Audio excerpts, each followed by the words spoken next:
All right, ladies and gentlemen, we're going to take an impromptu morning break here. We had a juror that needed a break for a moment, and we need to sort out the exhibits. So we'll go ahead and have I don't know if this will be we might take another recess a little later, but we'll take a quick recess now with those circumstances to follow up on the exhibits and also allow the juror to be accommodated. So we'll be on a break.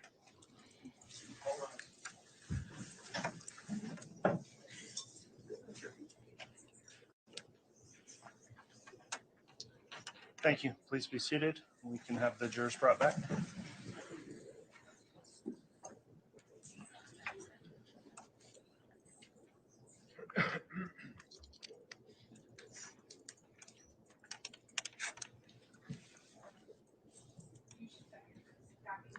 There's just. I do have it now. Thank you, Counselor.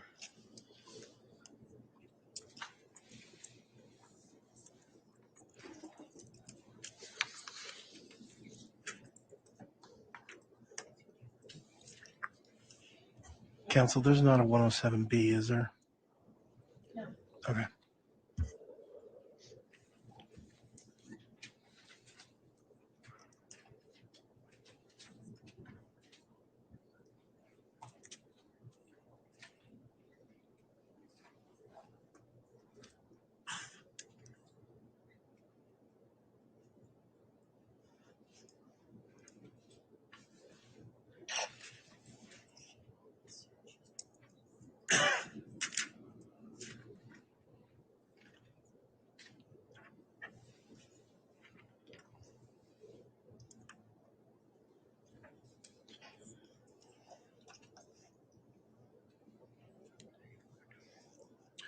Just while we're waiting, Ms. Smith, on those exhibits, so we went through the list of what was admitted, a substantial list last week, and where there are any sub-exhibits on any of those numbers, that's where it's probably worth checking with the clerk. Yeah, the next one is 127A, and then there won't be sub-exhibits for any of the others.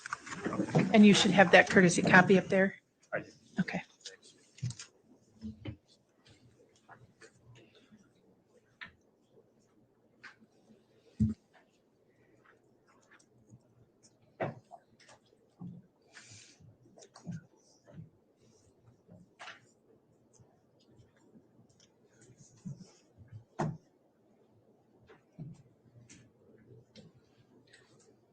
Jury's all present, counted for, Your Honor.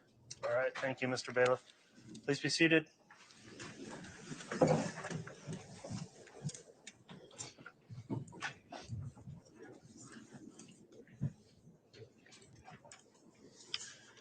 right, Ms. Smith, you can continue with your examination.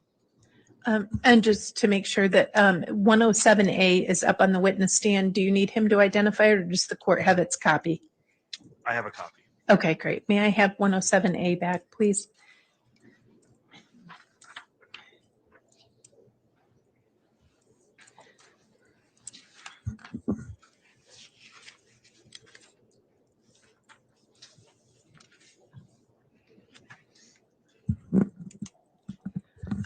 Sergeant, I know you said earlier before the break, I'll get it focused and quit moving it on you. Okay. What is this again? Just so the record's clear for the jurors. So when I wrote the warrant, this was an attachment, if you will, to that original warrant of names, numbers, email addresses and stuff, that things that we were able to associate with people who were involved with Lori. Okay. And then you put this in and it ended up as part of the Google records, and then they gave you return on the records they have associated with all of this. Correct. Okay. There's some highlights on this sheet. Why are those highlighted? Well, partly because if you look on the right, Melanie Boudreau, Alex Cox, Lori Vallow with 2, Tylee Ryan with 2 different numbers, and And then at the lower, these,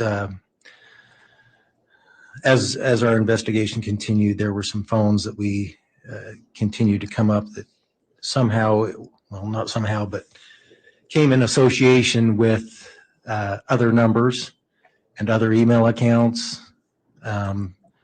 So some of these, for lack of a better word, we attributed to calling burner phones. What's a burner phone? Well, it's a phone that you can go to, say, Walmart, Target, whatever, and you can. It's like a pay phone. You just pay as you go type phone, and it's sometimes it's really limited in use. It's a, if you will, in drug work, it's a common phone that is used by people distributing illegal drugs, so they can't have their number changed or number tracked and so forth. So we call them burner or drop phones. Okay. And so some of the numbers on this list that Google returned documents on were things that law enforcement calls a burner phone, but you had attributed to either Chad or Lori or Melanie Boudreau or Alex Cox. Yeah, a lot of times when people get when people get these types of phones, they still will access, say, Google accounts or other things that. So these companies keep track, and if you use a device and you log on to, say, one of your common accounts or whatever, they'll associate all of it together, and so they kind of keep a web of everything, so they can associate what you're using and connect it. Whether it's a computer, a cell phone, a tablet, they'll connect it all. So each new device, regardless of what phone number it is, if you log into your Google account or you log into your Outlook account, gets associated at Outlook or at Google, even though the phone number is different. Yes, it'll connect. Okay. And so this request that was served on, this was the Google list, one of the Google list. All these numbers were numbers that you requested and had associated with some of the people involved in this case and got returns from and data from Google. That's correct. All right.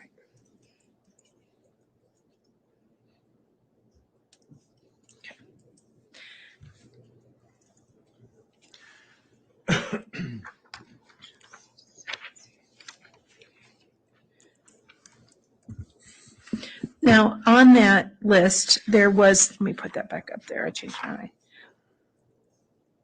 Homer J. Maximus, whose email was that? So when we receive the return, as I before mentioned, usually you have to put a subscriber, your name or phone number, things that, anyway. Homer J. Maximus, when we got the return, came back to Alex Cox.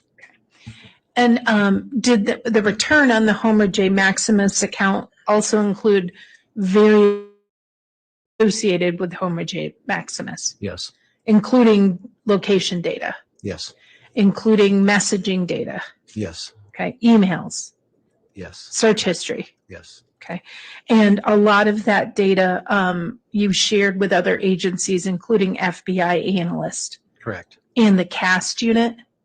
The CAST unit, yes. What's CAST? What is that group? It's the acronym, I hope I get this right, Cellular Analysis Systems Team. Okay. Their job is to drill down and look at this data as well. So they have usually specific data that they're looking for locations. Okay. And you mentioned earlier doing a different warrant for specific location data on the property. Was it to aid that same team? Yes, it was. Okay. Now, did you also receive a return on the Lori for Style at iCloud.com? Yes. Okay. And was that data not only reviewed by your team, but other analysts for review? Yes. Okay. What about Lally Time Forever at Gmail? Yes. That one was also received and gone through. Okay. And you went through Lally Time Forever as well? I did. Okay. And we can circle back to that in a minute. Did you also look at the Chad chad.daybell@gmail.com that was on that list. Yes. Okay. Did you get a chance to look at that chad.daybell@gmail.com? And was it associated with Chad Daybell involved in this situation? Yes, the username associated with it was Chad Daybell. Did you have a chance to look at Chad Daybell's search history? Yes. Okay. And why would you look at someone's search history? Well, to get clues on, like I said, we're looking for children, whether they were looking for hotels or plane reservations or anything that would help us try and locate these children. Okay. Your Honor, may I hand the witness or have the witness handed State's Exhibit 157, which is a thumb drive he prepared? Yes.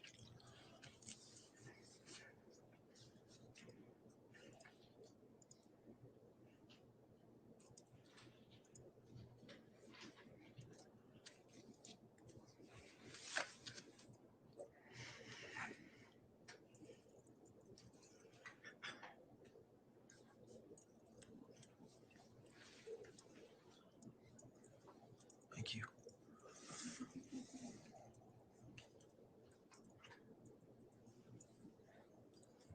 Did you get a chance to look at that, Sergeant? I have. Okay. What is it?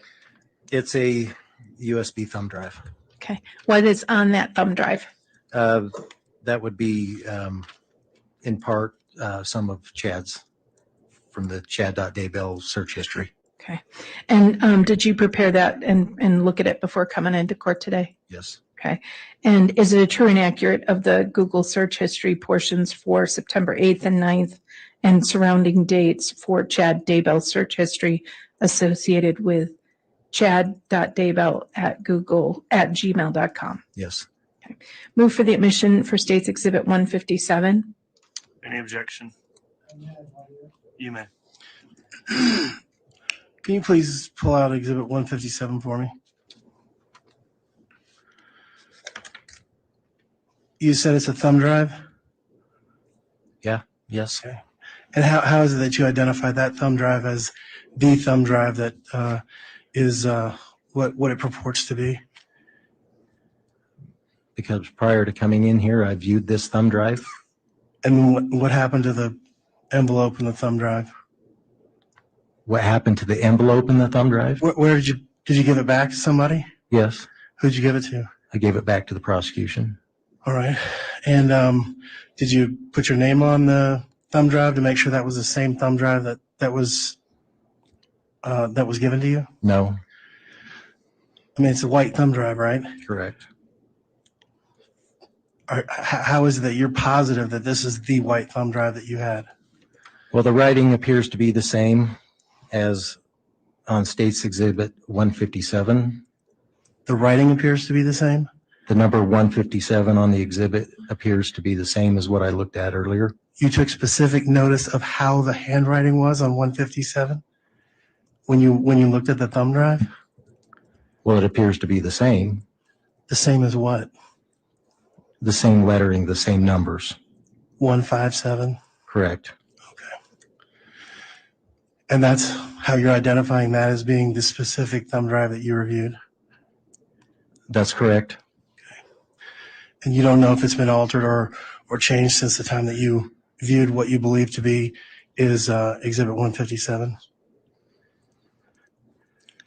I haven't viewed it since I viewed it downstairs. All right. And I'm going to object based on the fact that I don't think that he has personal knowledge of what is actually on this drive. May I ask a quick question, Your Honor? You may. You had previously prepared that for another proceeding, correct? Correct. And in that previous proceeding, it had a State's Exhibit number 80 on it, didn't Correct. it? Yep. Okay. Can you see the previous exhibit sticker sticking underneath of it? I can. And does that say Exhibit 80 on that as well? Yes. And we just put a new exhibit sticker on top of it for this trial. That's right. Move for the admission of State's Exhibit 157. All right. Well, on this exhibit, on this particular exhibit, the thumb drive contains information which the detective has laid a foundation for and through previously admitted other documents would be able to be part of the evidence of the case. So I wouldn't sustain an objection there. Because of the objection raised, I'll provisionally admit the exhibit, and then I'll just instruct the witness that if what you're being shown differs in any way from the data that you believe would be on this disk or thumb drive, in other words, if it's not the same data you think's on that disk, then you're advised to notify the court or counsel that we don't have the correct thumb drive. Other than that, really the evidence is what's contained in the digital file on the drive. So I'll allow for the witness to be able to view the file that's on the drive. And if it's not what you think it is, then advise the court or counsel. So with that, the objection's overruled. Sergeant, you looked at that. You double checked it this morning, right? I did. Okay. And it's part of the Google records that have previously been admitted in State's Exhibit 107? Yes. All right. So just to talk to us about it, did you look at Chad Daybell's search history for the date of September 8th of 2019? Yes, I did. Why'd you do that? Well, it was around the time that the at least Tyler Ryan had gone missing, and so we were looking around those specific dates to see if we could find any clues as to what would help us locate the children. Okay. And what did you find when you looked at his search history? One thing that I found was that on the 8th in the afternoon hours, the user of this account, the owner of the account was Chad Daybell. The user of this account looked up what the wind direction was going to be for the next day. And the next day would be September 9th of 2019? That's correct. Okay. Did that have any significance to you as an investigator? It did, because of other things that I had learned. That is the day that Chad Daybell had said he was going to burn limbs and killed a raccoon in his yard. Okay. And he did a wind search on September 8th. That's right. And the wind search reflected the wind was going to be south-southwest. Now, let's talk about the search warrant you did on January 15th for the Verizon numbers accounts for that you received for Lori and Charles Vallow. Let me, up on your witness stand, I think we did that at the break, is State's Exhibit 127A. Do you recognize that? I do. What is it? This would be the bill that was taken from the P.O. box in Sugar City, containing various numbers, mostly all family members of the Vallow and Cox family. Okay. And that exhibit was attached to your the subpoena you served on Verizon? Yes. Or the grand jury search warrant you returned on the search warrant you returned on Verizon? Yes, it was an attachment. Okay. And then it came back with their records? Yes. All right. I'd like to display State's Exhibit 127A, which has been admitted as part of 127, Your Honor. All right. Before we do that, Ms. Smith, have you moved on from Exhibit 157? Yes, at this point. Yes. As I understand, the objection that was made in my ruling was dependent on him confirming, on your witness confirming that the file was the same. So I still haven't admitted 157 pending an observation by the witness that in fact the file is correct based on the objection raised. So if you and I took that from the court that we would have him look at that at the break. I didn't think you wanted him to do it in the courtroom. We certainly can, because he's got to plug it into a laptop, and so I assumed that would happen at a break. I can certainly have him stop and do it now if you'd like. with your laptop there, is he able to just view and confirm that in fact the file is correct? Sure. Why Sure. don't we just take a moment if you can do that, and I'll allow you to approach with your Thank you. laptop. May I approach as well, Judge? You may. Yes, Mr. Thomas.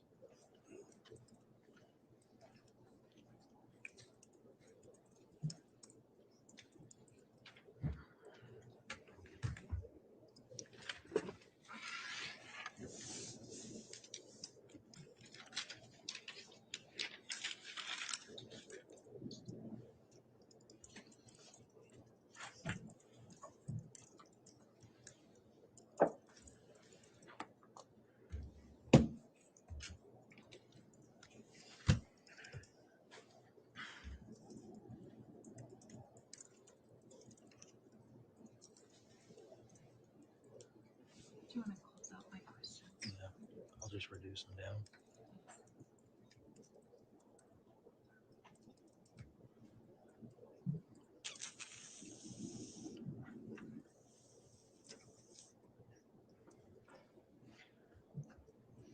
I'll just watch you if you want. Well, it just usually comes up on that. No, I got that shut down. Oh, okay. I'll put it on the record in a second. So no.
The way Google returns it is it returns the letter they give you. It was given to you in Discovery Council, but they give you the account information, they give you the letter and the service information, which is on the first part, and then they give you the actual data in a second section. Here's search warrant response letter. It's an exact copy of what you have in Discovery. Here's the Google response. Here's the data, and here's the account.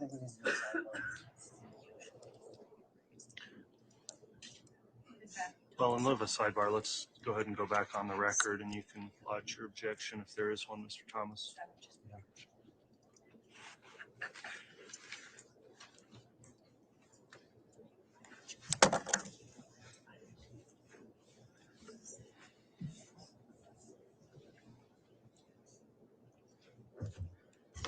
Okay, we're going to go back on the record. We had a quick, not a sidebar there, but I allowed the prosecution to show the file to the witness who's on the stand, Detective Stubbs, on Exhibit 157, and allowed counsel, Mr. Thomas, to view that as well to confirm what is on the jump drive before the jump drive is admitted into evidence.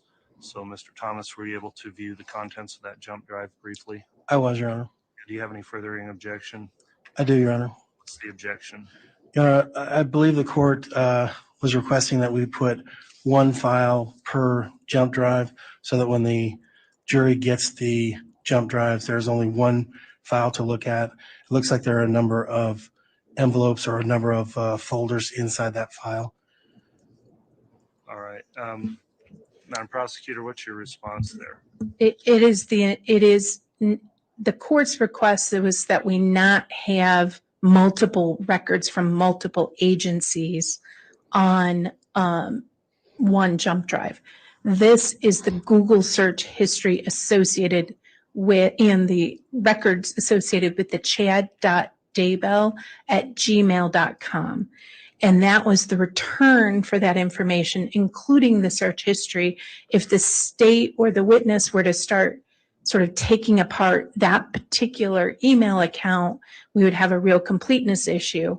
It is not the entirety of the Google return for the 18 or 20 emails they did and the multiple phone numbers. It's all of the chad.daybell@gmail.com information and the certificate of service from Google and the account record to show user information. So this is slightly different than what the court had ruled.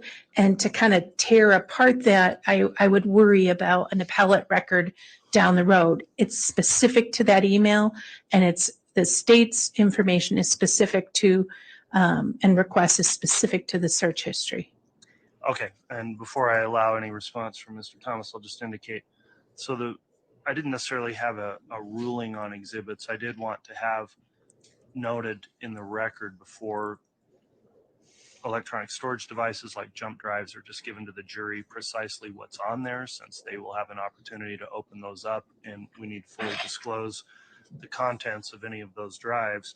So it's not necessarily a rule that one file per drive on some of those video files and other things. That makes sense. Here, if there's an explanation to tie them together, I think in order obviously to offer the exhibit, knowing that it will go in to the jury and they need to know, or defense needs to know what all is on there before they get it, then on this one and in future offerings of exhibits that have those electronic files, I would need you to identify precisely what's contained on the jump drive, just so that in the record's clear for the defense to also see what's being proffered. So with that in mind, the other files that are on there, I believe you've now identified those, and were those all previously disclosed through to the defense in the discovery process? Yes, Judge. They've been given in multiple forms, both when the large Google account was turned over, also when the exhibits from prior hearings, it's Exhibit 80 from a previous event, and that specific thumb drive, that is the state's copy of the thumb drive that was used at a previous hearing, and the defense got copies of all of those exhibits. All right. Well, close to 2 years ago. with that, then, Mr. Thomas, any further response on your objection on Exhibit 157? No, Your Honor, if the court's satisfied that the jury is going to get the appropriate information, then I'm satisfied as well. All right. Thank you, Mr. Thomas. So with that, then Exhibit 157 is admitted. And then again, if we have data stored on these drives, Ms. Smith or any of the other prosecutors, please just make sure we identify what's on those drives as they get offered. Yes. All right. Thank you. And just as a quick clarification, the state had asked the witness that it's the information associated with the chad.gmail.com. You want more detail than that. I just want to make sure we do it the way you want. I just want to know what files are on there so that we don't think there's just a single file and then the jurors open a jump drive and there's multiple files that maybe the defense was not aware were being admitted. Okay. All right. Okay. Thank you, Judge. You're welcome.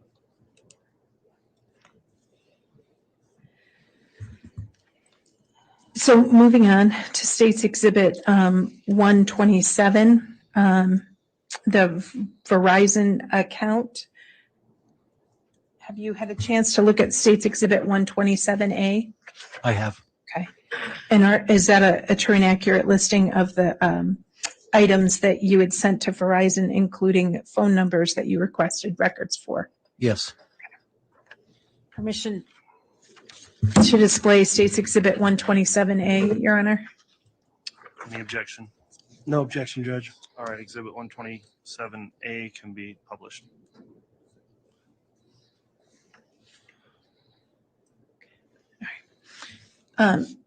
Sergeant, there are multiple records on this. Do you see any accounts or items associated with Lori Vallow? Yes, I do. Okay.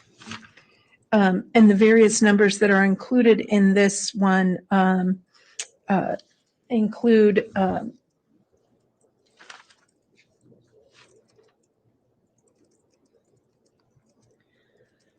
multiple phone numbers for Lori Vallow, correct? Correct.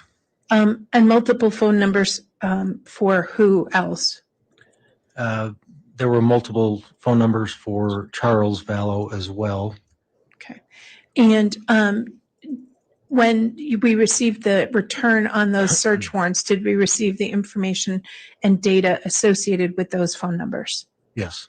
And was that information and data associated with all those phone numbers in State's Exhibit 127A also supplied to other investigators for analysis? Yes, that is correct. Now, earlier you mentioned that on your review of the Google search warrant that you had looked at the lollytimeforever@gmail account. Do you recall saying that? Yes, I do. Okay. Now, is this one of the accounts that you specifically personally looked at? Yes. Okay. Did you find anything of note in this investigation? Yes. In reviewing the lollytimeforever@gmail.com, this email address was associated with Lori Vallow. Did you look at her search history? Yes. Did you see anything of note around August 25th of 2019? August 5th? 25th. 25th, yes. I thought you said 5th, sorry. August 25th, 2019, the user of this account looked for Malachite wedding rings made of malachite. Also went to a website where the user of this account ordered an 11.5 size ring and a 4.25 malachite ring for I think the total was $808 and some change. Now, why did this catch your attention? Well, it caught my attention. Number one, Charles had died in July. We had information that Chad and Lori were seeing each other, but yet Chad was still married to his wife Tammy at that time. So we were thinking it was kind of odd for them to be looking, or for her to be looking at wedding rings at that time. And I may have missed it, so forgive me. Did the warrant return any names as the account owner or the account holder? Yes, the account holder was Lori Vallow. Okay. And so you saw that search. Did you see any searches in that search history associated with Lori Vallow at the beginning of September that were of interest to you? So there were two searches that got my attention in September. The first would have been on the 20th, where the user of the account looked up the definition of possessed. Okay. And you said there were two. What was the other search?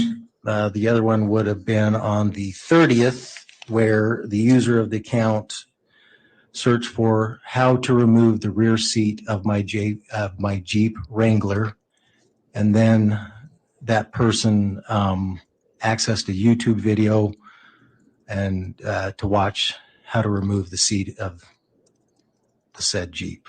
Okay. And that was you said September 30th of 2019? Yes. Why did that catch your attention? It caught my attention because of the attempted shooting of Brandon Boudreaux a couple days later.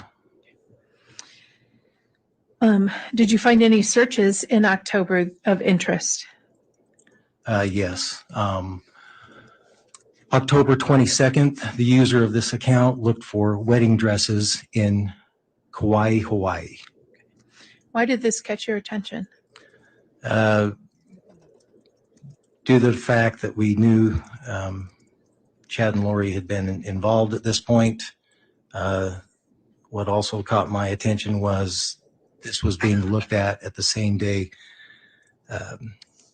Tammy's funeral was. Did you see anything in the search history from November that caught your attention?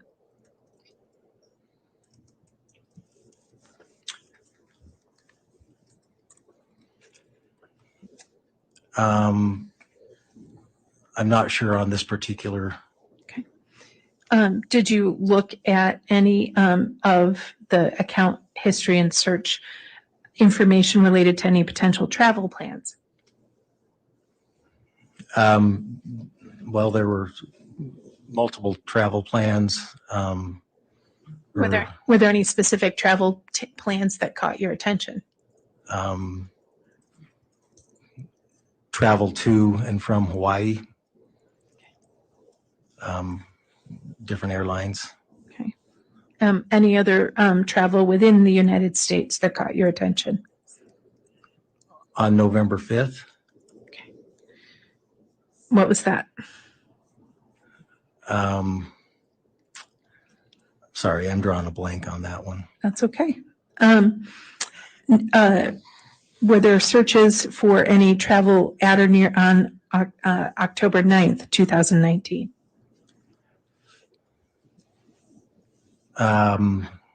October 9th, yes. What was that? Travel to, I believe, Illinois. Okay. Why was October 9th of interest to you? It was the day that Tammy was reported shot at her residence. Okay. And the travel was did you have any information that in October of 2019, Lori and Melanie Boudreau and others traveled to anywhere? Yes. Where did they go? Illinois. Okay. What city? Do you remember? I should remember this. I know they were visiting LDS church sites out there, Heideman, things like that. And what did you call it? I'm sorry. It was called Adam on Diamond. Okay. And is that in Missouri or is that in Illinois? Sorry, that's in Missouri. Okay. Judge, she's leading the witness. Obviously, she wasn't in Illinois. She's now telling him where she was. This is leading. It's so super inappropriate. It's leading. Judge, I'm going to object to any speaking objections. Well, that's true. It is a speaking objection also. So, Counselor, just move on without the leading questions. Please. Okay. Thank you. So I'm sorry. What Adam? I'm sorry. I'm not LDS. So what was it? It was called Adam on Diamond, and apparently it is affiliated with the LDS Church as some kind of historical site. Okay. And where is that? That is in Missouri. Okay. And do you have information that Lori Vallow went there? Yes. Do you remember what date Lori Vallow went there? Well, I know she was there on the 9th. Okay.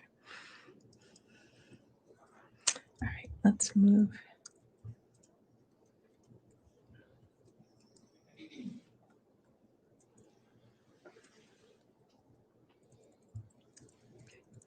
Now, did you also turn over the location data records for both Chad, Daybell, Lori Vallow, and Alex Cox to the cast unit? Are we referring to these particular dates or No, any dates. Okay, Generally, yes. I'm moving on. All the returns that I had were given to the cast unit. Okay. So other than the electronic and data search warrants you did you participate in any other interviews or evidence gathering in this case? Could you maybe reformulate that question? Sure. other than the electronic and data searches and search warrants you did you participate or did you do any other interviews or evidence gathering in this case? Yes. Okay. In December of 2019, did you go to Springville, Utah? Yes. Okay. Who did you speak with there? I spoke with Tammy's parents and sister and brother-in-law. Why did you guys go there and speak to them? Well, again, this was fairly early on in the investigation, and we were just still looking for clues of where these kids were. And so we were just trying to exhaust every avenue, anyone who would have any knowledge of the kids. Okay. And in January of 2020, did you participate in gathering any evidence related to hotels or motels? Yes. Okay. And did you gather information related to Hampton Inns? Yes. And those have previously been admitted as business records. And were you able to get records from Hampton's Inn? Yes. Okay. Did you get information from any Motel 6s? Yes. Motel 6 in both Rexburg and Rigby. Okay. And what did those records show? It showed various stays in September and October. Okay. In Rigby and where? Rexburg. Okay, thank you. Now, were you also able to obtain any copies of Lori Vallow's wedding to Chad Daybell? Yes. Okay. Your Honor, I'd ask that the witness be handed States Exhibits 61A through 61G. Actually, there should be.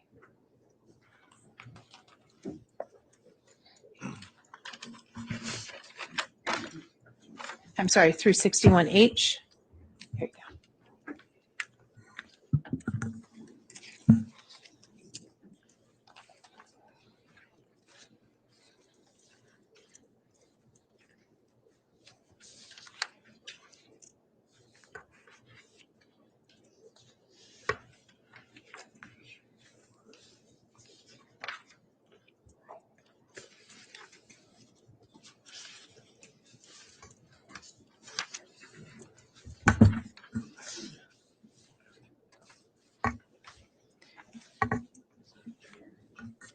Your Honor, do you need the state to approach? No, we have courtesy copies up through F, but we don't have G and H. Okay, we'll make sure you have them, Judge.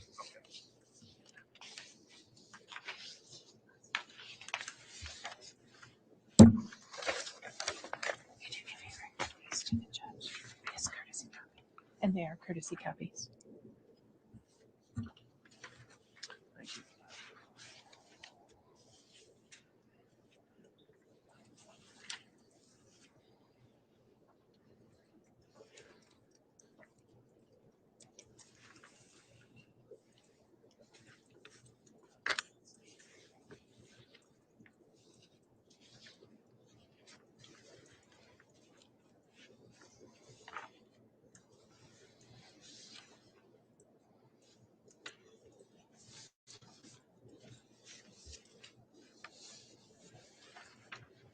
You can proceed. Thank you, Judge. I just want to make sure you had them. Sergeant Stubbs, what are these? These are pictures, if you will, hard copy pictures of digital pictures taken off of a PNY USB flash drive. Okay. And these are specific pictures of what? Hawaii, the wedding of Lori and Chad. Okay. Do you know the date of that ceremony? Yes. What was the date of that ceremony? November 5th, 2019. Okay. And States Exhibit 61A 61A through 61H, are each of those images true and accurate copies of the images of that wedding you found on a hard drive? Yes, I made these copies. Yes. Move for the admission of Stacy Exhibit 61A to 61H and request permission to publish. Any objection? May I have one here? You may. So it looks like 61 A and H, A through H are photographs of Lori and Chad. Is that correct? A through H? Is that what you're Believe. saying? Yeah. Yes. Okay. And how is it that you came in contact with these photographs? So these photographs were found on a flash drive that was seized at the time. Lori and Chad were talked to in Hawaii from their vehicle. So it was seized from their vehicle. Correct. Okay. And you were there when they were seized? I was not. Okay. How did you come into contact with these? The digital evidence was packaged, chain of custody, and then returned to us in Rexburg. At that time, a warrant was written for the devices. Okay. And where is this chain of custody? Is it part of it's not part of these exhibits, right? No. Okay. So you're all objected. Well, you know what? I'm not going to object. Okay. Then Exhibits 61A through H Yes, Judge. are admitted, and they may be published if you'd like.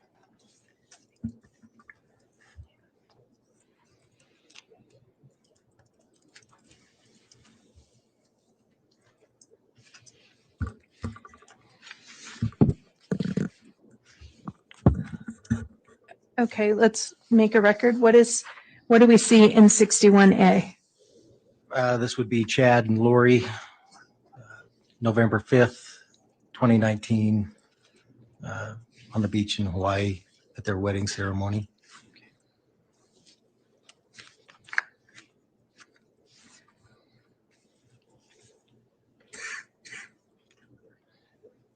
If I may just add, so I don't have to do it on each one, each of these photos was taken with a Canon EOS Mark III camera. And how do you know that? Because this is a digital, this is a digital picture. All of our phones, all digital cameras and everything nowadays have what's called XF data that is associated, XF, EXIF, data, and what it is, it leaves a digital footprint on each of these photos. If you look at the details of the photo when you're looking at it with, say, a computer or forensic software, you'll be able to see date, time, what kind of camera took it, so forth and so on. A lot of times it'll even give you GPS coordinates and so forth and so on. So on the images and that you saw the camera data associated with each of these on the device that you had a search warrant for. That's correct.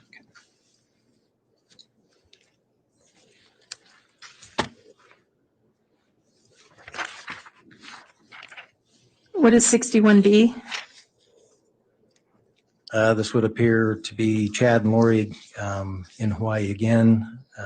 What I believe is standing in front of the Mormon LDS temple.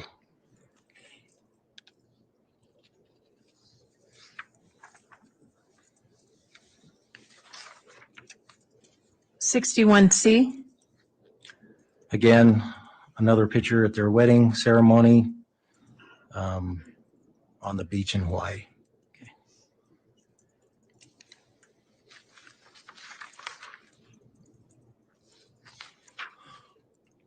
61D? This would be a picture of Chad and Lori's hands. They're both displaying wedding rings. It appears wedding rings made of or containing malachite stone. Why do you say that? Because my earlier testimony where she, in August, was looking up wedding rings made of malachite. And malachite's a green stone? Correct.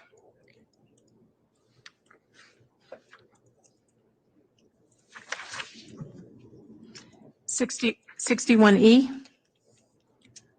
Again, another wedding photo on the beach of the two of them in Hawaii. And in this picture, can you see their hands together and see one of their wedding rings? Yes. Also, you could see that same ring in C as well. This is just a different view of. It's a different view. Yes.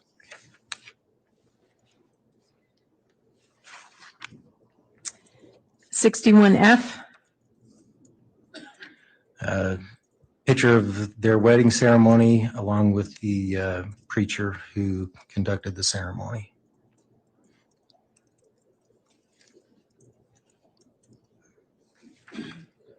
(61G).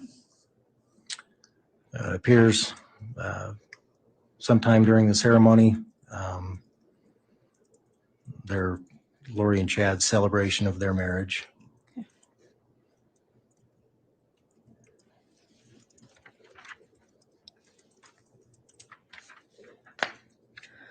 And 61H.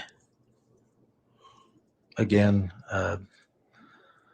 another photo sometime during their wedding ceremony of the two of them kissing on the beach.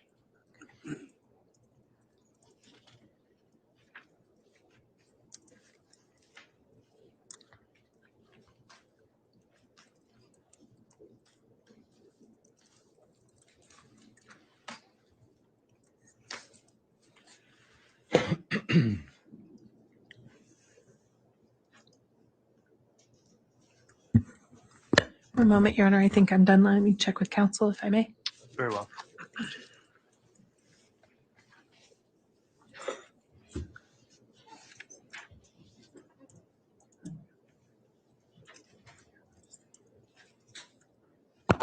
Thank you, Your Honor. I have no further questions. Very well.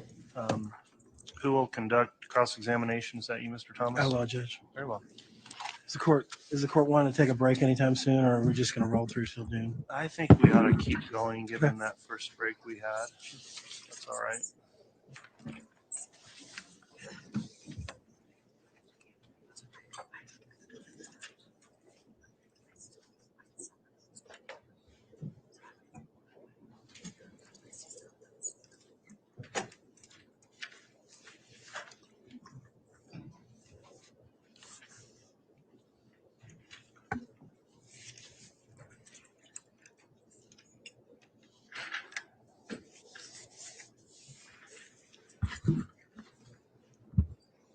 Morning, Detective. Morning.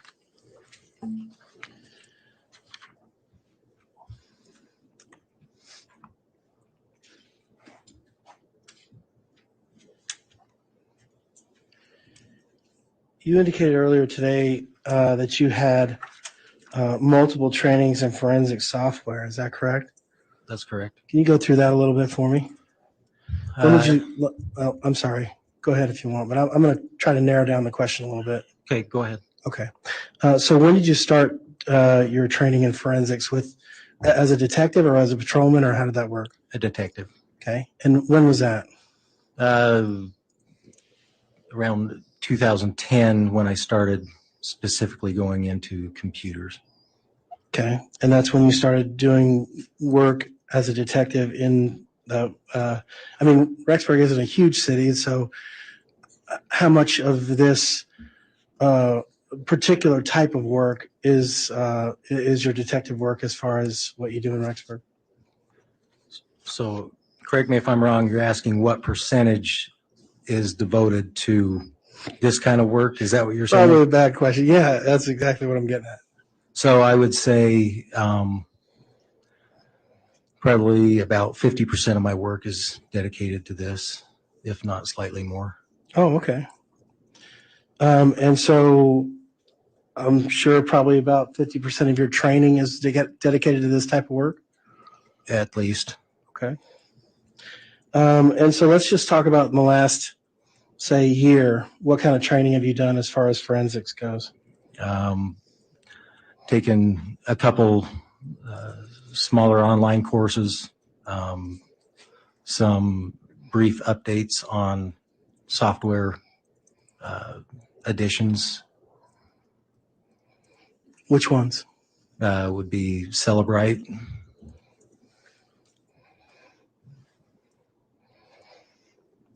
Is that the only one? That's the only one within the last year that I've done updates with. Have you had prior training on Celebrite? Yes. Okay. When was that?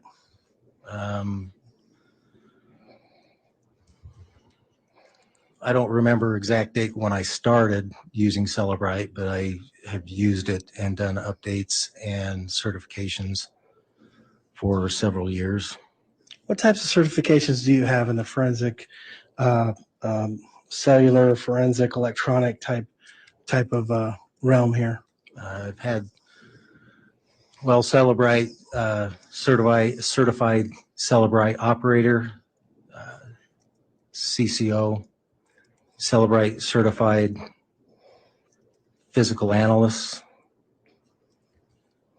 I've had trainings and certifications in access data, magnet forensics.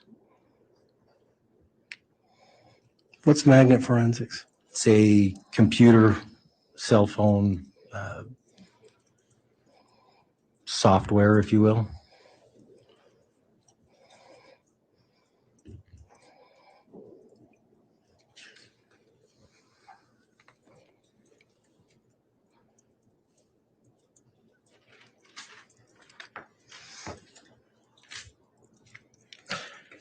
So, correct me if I'm wrong, but my understanding of what you do is you take devices and you pull off information from a particular person's life from that device. Is that right? Restate that, please. When you take a device that you've gotten from a search warrant or whatever, you're looking for life information about that person's life, right? Well, all information that the device would store. Okay. But when you're looking at specific, okay, I'll move on. And so these electronic devices that you looked at in this specific case, there were a number of them, right? About 100, almost 100? I don't recall the exact number, but as I said earlier, a lot of these devices, the data was obtained through warrants and so forth, was split up amongst different people to analyze, if you will. Mm-hmm. And this is a massive amount of data, right? Yes. Okay. So you weren't able to analyze all of the data yourself? That's correct. Okay.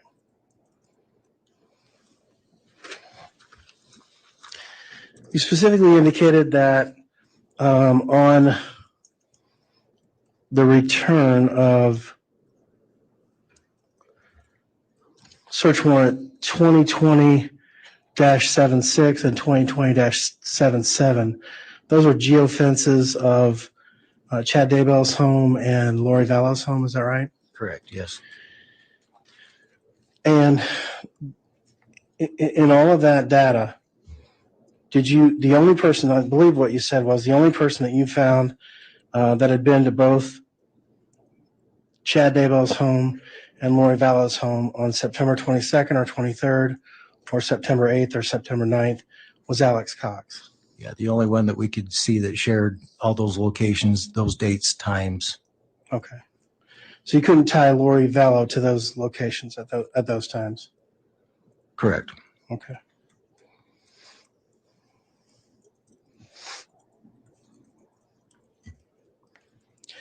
You mentioned some burner phones, and you said that those were phones that drug dealers use. You didn't think that Chad or Lori were using drugs, did you?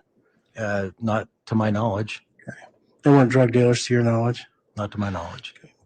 So burner phones aren't just for drug dealers, they're for just regular people that either can't afford a a phone plan, or there's several reasons for people buying burner phones, right?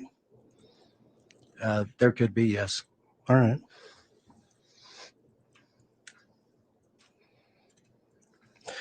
Exhibit 157, we talked a little bit about that being a USB thumb drive that had the Google searches on it. Is that right? Search history? The search history for, who are we talking about? Well, you tell me. You're the one that said adamantly that you knew what 157 was. Okay. Tell me about 157. Do you want to show me 157 again, please?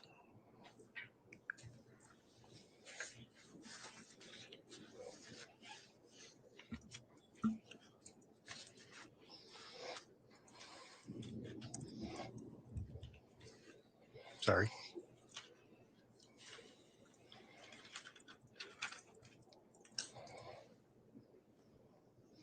Okay. Does that refresh your recollection? Yes. Okay. So tell me a little bit about 157. What's on there? That's the search. That's would be the Google data from Chad Daybell. And this includes the search history? Yes. And you indicated that there was some significance to a search history about what was the wind direction going to be the next day or whatever? Correct. Okay. And you work in Rexburg. You indicated that you've worked there for quite a number of years? Yes. Okay. During the seasons, the wind usually moves in one direction, right? North or south, usually, yeah. Okay. All right. So why was it this specific day, this specific search so unusual to you? Because the user of the account was looking for the wind direction for the 9th. At no other time did I see the user of this account inquire about the wind direction at any other time. But anything that you gather from that would be speculative, right? I mean, you're just speculating as to why he might be looking for this. Sure. Okay.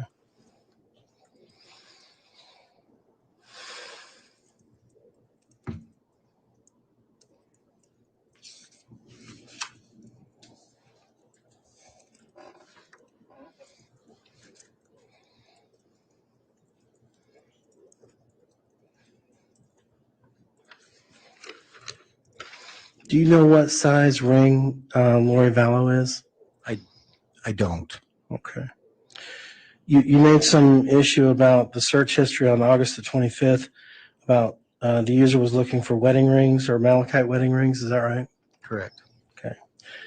And there were specific sizes that they were looking at. Is that right, or am I wrong? Looked for a size 4.25 and 11.5. Okay. And you don't happen to know what size ring Chad Daybell wears? I do not. And you don't happen to know what size ring Alex Cox wears? I do not.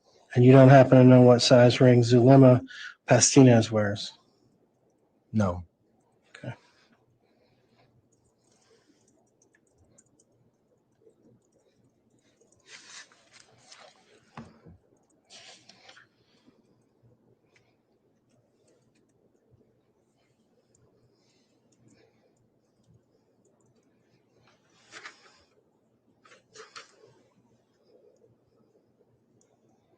I have no further questions, Your Honor. All right, thank you, Mr. Thomas. Does the state have any redirect examination? Very briefly, Your Honor. Very well.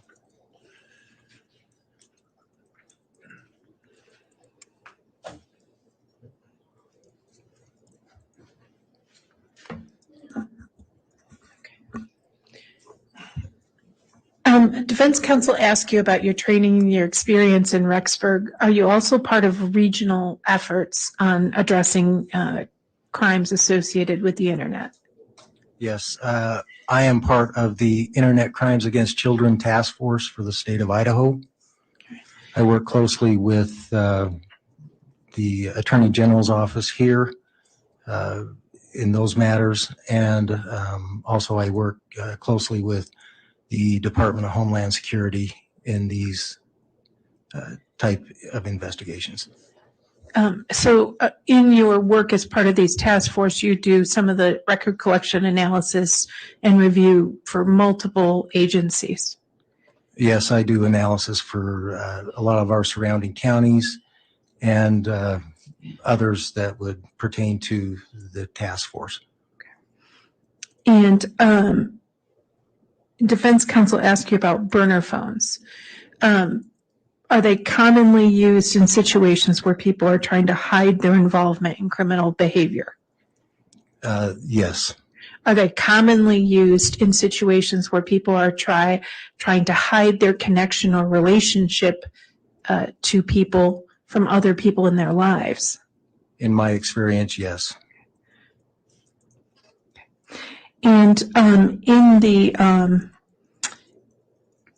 search history accounts where you saw a search history for Malachite and Malachite wedding rings, do you remember that search history Defense Counsel asked you about? Yes. Okay. That was associated with the Lori for Style at Gmail account, correct? Lolly Time Forever. Lolly Time Forever at Gmail. Correct. And the owner at Google of that account was who? Lori Vallow. Now, in the area surrounding Chad Daybell's property, if you know, what is are there neighbors north of Chad Daybell's property? The neighbors that would be to the north of the property would be, in an estimate, would be at least a quarter mile away. Okay. And so would people to the north be the recipient if the wind is blowing from the south or southwest? Yes. Thank you. I have nothing further. All right. Thank you, Ms. Smith. Just may I recross just one question? Go ahead. Sure. So you indicated that you had reviewed some data from Lollytime Forever at gmail.com and a whole bunch of others. In any of that review of any of that data, did you ever see anything from Lori saying, let's kill the kids? No. Did you ever see anything that said, will you kill my kids? No. Anything that said, let's kill the kids? No. Anything remotely akin to any of that? Object has been asked and answered. Overruled. Anything akin to any of that? For this account, no. Any of the accounts? I wouldn't know on some of the other accounts because I didn't review those. Okay, but you were part of the team that reviewed them, right? Right. Judge, I'm going to object, ask and answered, and other officers are going to be testifying as to the findings on those other accounts. I'll overrule the objection. So based on anything that you've seen, is there anything in there where Lori had texted or emailed or any type of data that says anything about wanting to kill her children? No. Thank you. Nothing further. All right. That'll conclude the examination then of Detective Stubbs. Yes, Your Honor.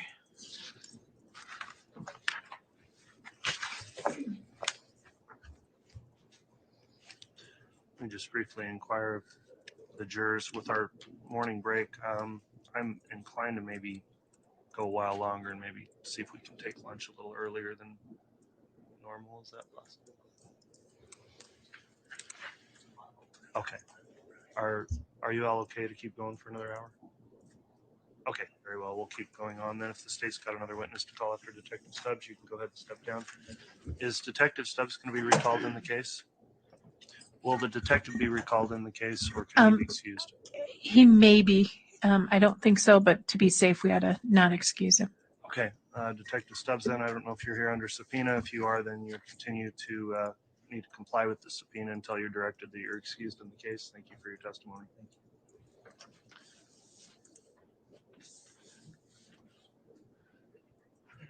you. All right, if the state wants to call its next witness. The state will call Nicole Heideman.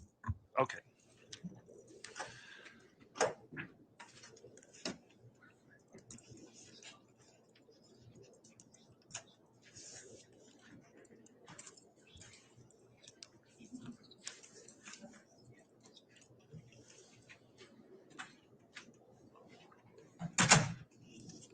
Do you solemnly swear or affirm the testimony you're about to give will be the truth, the whole truth, and nothing but the truth, so help you God?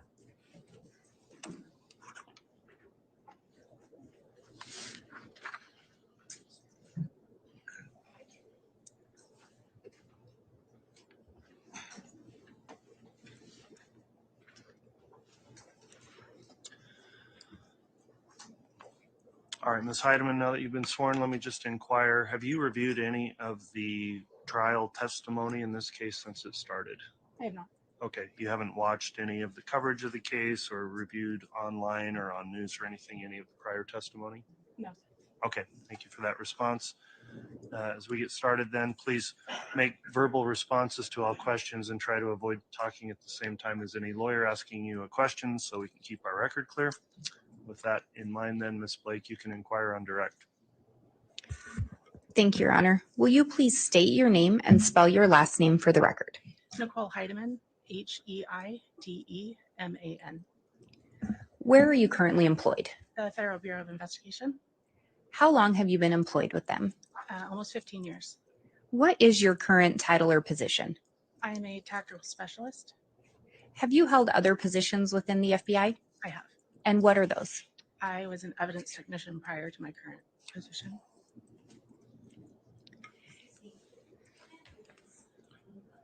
Yeah. Yeah, sure thing. At some point, did you become involved in an investigation regarding some missing children? I did. And who are those missing children? JJ Vallow and Tylee Ryan. As part of your job duties, were you given specific assignments with regard to that investigation? I was. At some point, did that investigation broaden to include some other investigation to other conduct? Yes. And what other conduct? There was the investigation into the murder of Charles Vallow, as well as Tammy Daybell, and an attempted shooting or a shooting of Brendan Boudreaux. As part of your job duties, were you asked to review some Google searches on chad.daybell@gmail.com? I was. Were you also asked to look into some Google searches conducted on lollytimeforever@gmail.com? Yes. Your Honor, I'm going to ask that defense, the witness, and the court all be handed a copy of State's Exhibit 184A. I will note we have not brought in 184 yet. That will come in later. With regard to this, this is a printout of another exhibit that's a PowerPoint, but it's a printout for the benefit of counsel, the court, and the witness. Okay.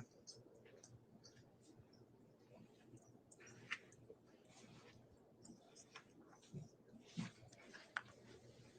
you. Thank you. And if you'll look those pages over. And do you recognize those? I do.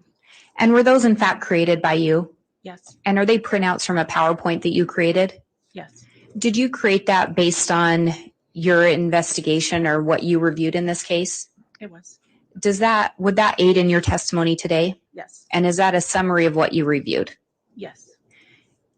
Your Honor, I would ask for the admission of State's Exhibit 184A. Any objection?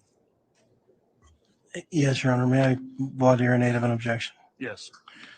So these summaries of activities, this isn't a full summary, correct?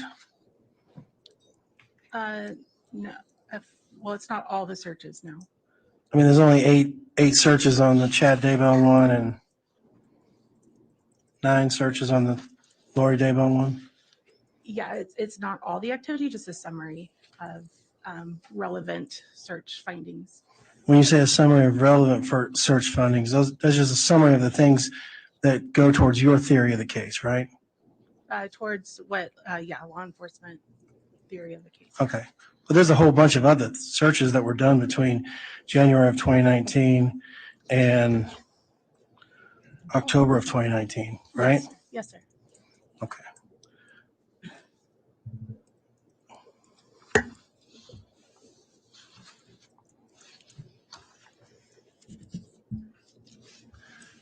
We won't object for the purposes of what she's testifying to today, Judge. Okay, so Exhibit 184A is admitted. And Your Honor, I would ask to be able to publish Exhibit 184A to the jury. You may publish it. Thank you, Your Honor. And it is going to be from the laptop. Okay, As indicated, this is actually a PowerPoint. I have a jump drive that has been marked with States Exhibit 184A for admission to the court after being published. okay. And it, well, to be clear then, 184A, there's a paper version of it. You've also got the jump drive. Correct. They're both going to be labeled 184A. Yes, that's what we've been doing before. I think what the court's indicated before is the jump drive will be the actual exhibit because it contains the PowerPoint, but for courtesy of the court and counsel, we did the printouts. Understood. So 184A is admitted and you can publish the PowerPoint if you want. And Ms. Heideman, looking at this first slide, it indicates October 1st, 2018 through the end of production. Were there additional searches contained prior to October 1st, 2018? Yes. Why did you focus in on October 1st of 2018 forward? Our investigation revealed that Chad Daybell and Lori Vallow met in October of 2018, specifically October 26, 2018. So we chose just to go a little bit prior to that for investigative purposes. And I would ask again the witness, sorry, if you can just really talk right into the microphone. They're not all that sensitive and that'll make sure it's on the record. So looking at the first search indicated there, will you read the date and the search into the record? January 28th, 2019, Ned Snyder, 1996, Deaf, Louisiana. Ned Snyder, Louisiana. Ned Snyder, Louisiana, born 1951, died 1996. And bodies possessed after original occupant dies. And you were asked by defense counsel, there were additional searches on here, correct? Oh, yes, absolutely. Why did this particular search stick out? In the Chandler investigation, Chandler PD investigation, Charles Vallow had made reference that he was being referred to as Ned Snyder or Schneider. Do you know where Charles was originally from? Louisiana, I believe. And then the next search on there, if you could read the date and that search into the record. January 31st, 2019, Ned Schneider, Louisiana, obituary, 1997. And did that one stick out for the same reasons? It did. And then the next one, if you could read the date and the search into the record. March 6th, 2019, June 26th, star sign, are Cancer and Leo compatible, and May 4th, star sign, Taurus and Leo compatible. What was it? Jack, that is not what's said on there. She's reading into what the exhibit actually says. And Your Honor, I think I'm aware of what counsel is indicating. If I may just ask a clarifying question. Go ahead. I think what counsel's referencing is on the May 4 sign. May 4 sign? I'm sorry. Could you just read that part starting with the May? Yeah, my apologies. May 4 sign, Taurus and Leo compatible. Counsel, does that take care of the objection? Yeah, that's fine. Thank you. Why did that specific search stick out? June 26th is Lori Vallow's birthday. May 4th is Tammy Daybell's birthday. And Chad Daybell's birthday is August 11th, making him a Leo. And then if you can read the date of the next search and the search into the record. May 5th, 2019, Malachite, eBay Malachite jewelry. And what was it about that search that stuck out? Malachite is a green stone that Chad and Lori ultimately purchased for their wedding bands. And the next one, if you could read the date and the search. June 1st, 2019, Hiplos. And what was it about that one that caught your attention? Hippos was another name that we found in the investigation to refer to Charles Vallow. And the next one, if you could read the date and the search. July 9th, 2019, when you surprised someone with accusations. What was it about that particular search that caught your attention? That search was 2 days prior to Charles Vallow's murder. And the next one, if you could read the date and the search. September 8th, 2019, SSW wind. What is the definition of SSW direction? What about that stood out? That date is the day prior to, or the day of, that we believe Tylee Ryan was murdered, and we believe she was buried on the property, or burned and buried on the property on September 9th, 2019. So it would have been the day prior. And whose property? Chad Daybell's. Do you recall when you were looking at the search terms, did you notice if Chad Daybell generally or commonly searched wind direction? No, not, I don't believe he, other than this occurrence, I don't believe he did. And if you could read the date of the next one and the search term. October 8th, 2019, Rhode Island area code. What was it about that stood out? Chad Daybell, there's multiple phones involved in this investigation. One of them has a 401 area code, which is the area code for Rhode Island. It also is the same date that 401 phone number was activated. And then looking at the next slide here, this is linked to the lollytimeforever@gmail.com account. This has specific dates listed on there, the March 7th, 2019 to December 14th, 2019. Is that indicative of the dates that these searches occurred? Why did we choose those dates? Yes. I believe that was the date of the search warrants. Or I would have to double check that one.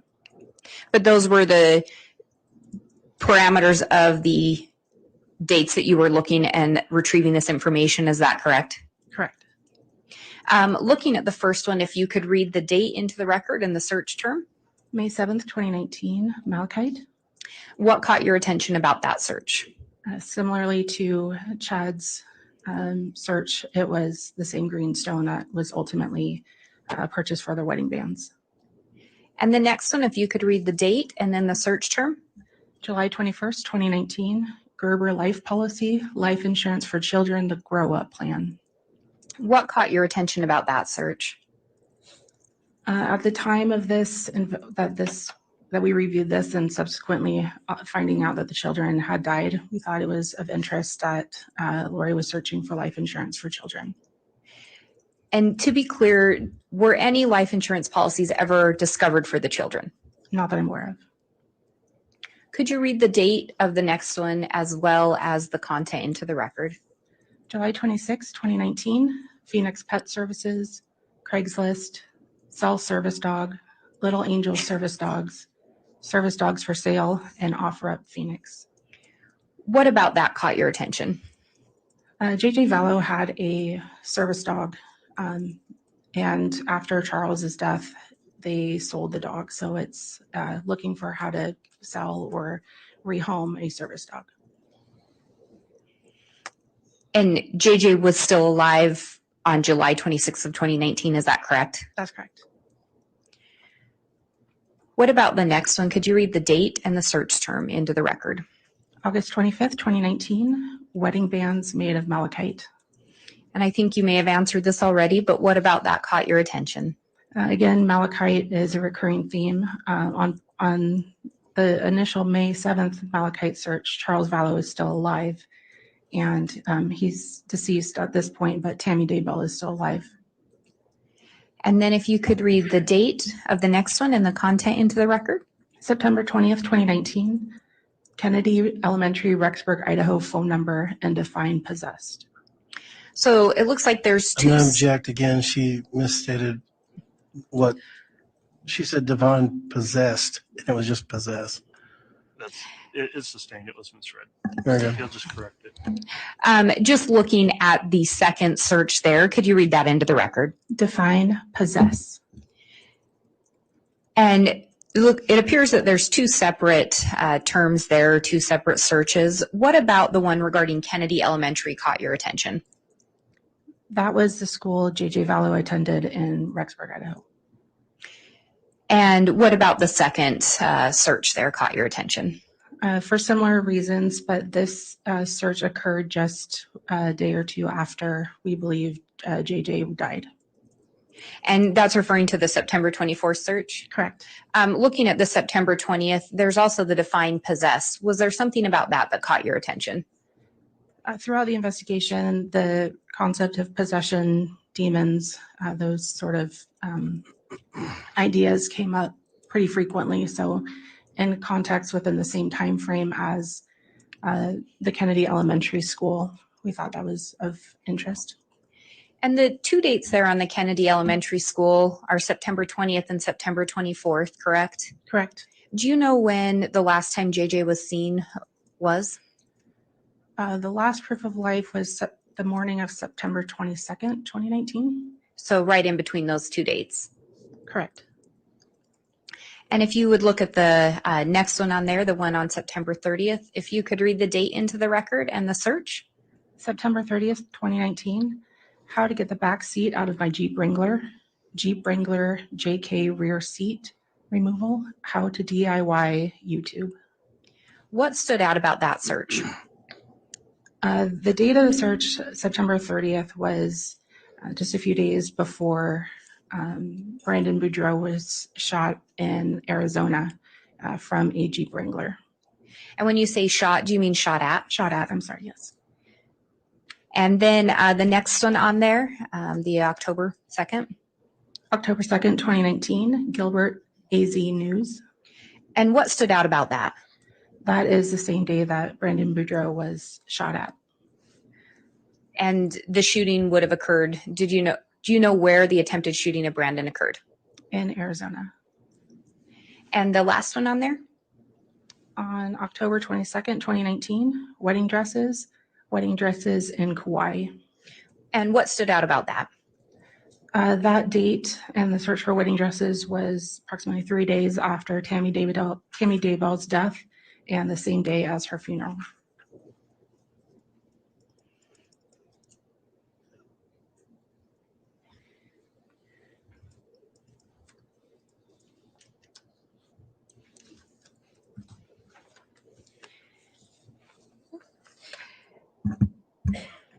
As part of your duties with this investigation, were you asked to look at various phone data?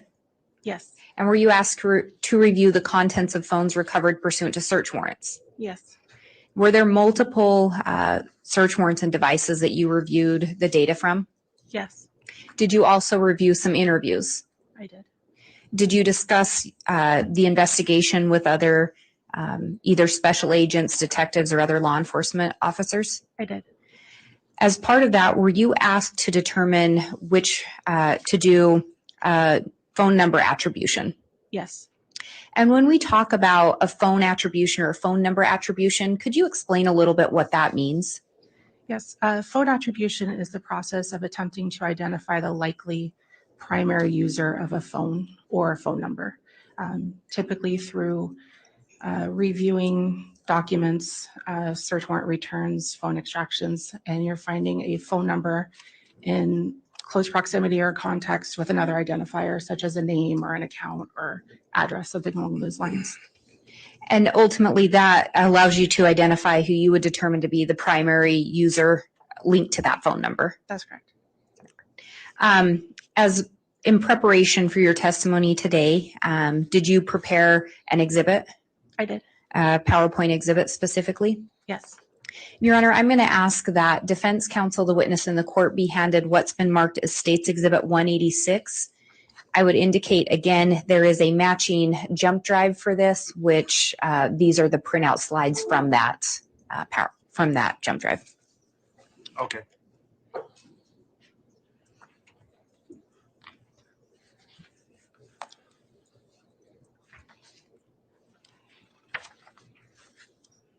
Thank you. And Ms. Heideman, if you could look through those pages.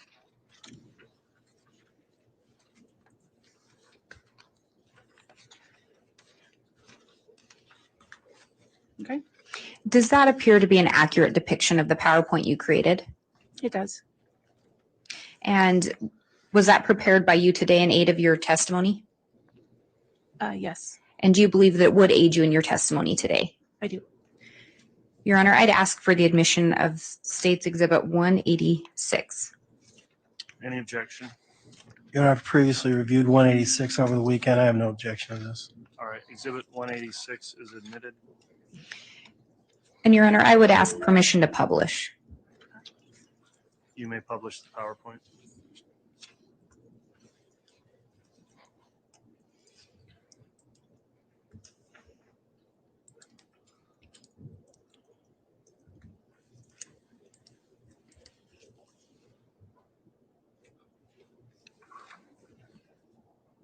And again, just for the record, does this appear to be the first slide in the PowerPoint you created? Yes.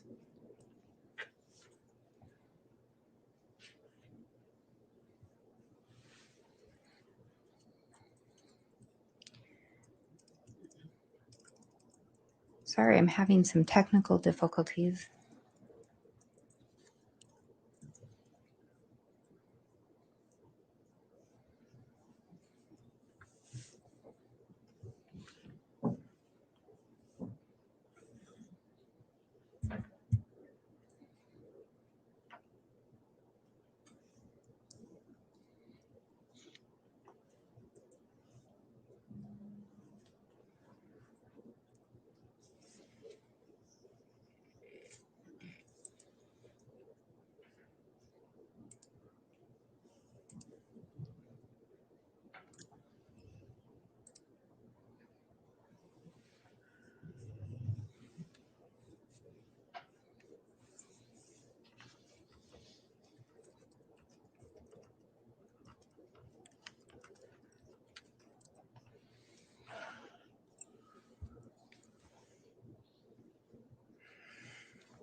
Your Honor, I apologize. For some reason, it will not go into the slideshow format on mine. We're going to hook into a different laptop and see if that'll correct it. All right, we're fine. Oh, no, not that one. And Your Honor, in the meantime, if I can have the court-handed State's Exhibit 184A, it's the jump drive that was previously admitted.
All right.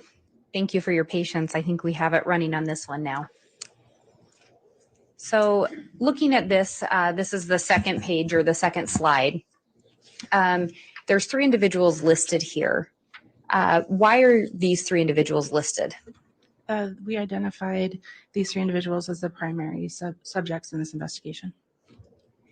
And are there specific dates that you were focused on?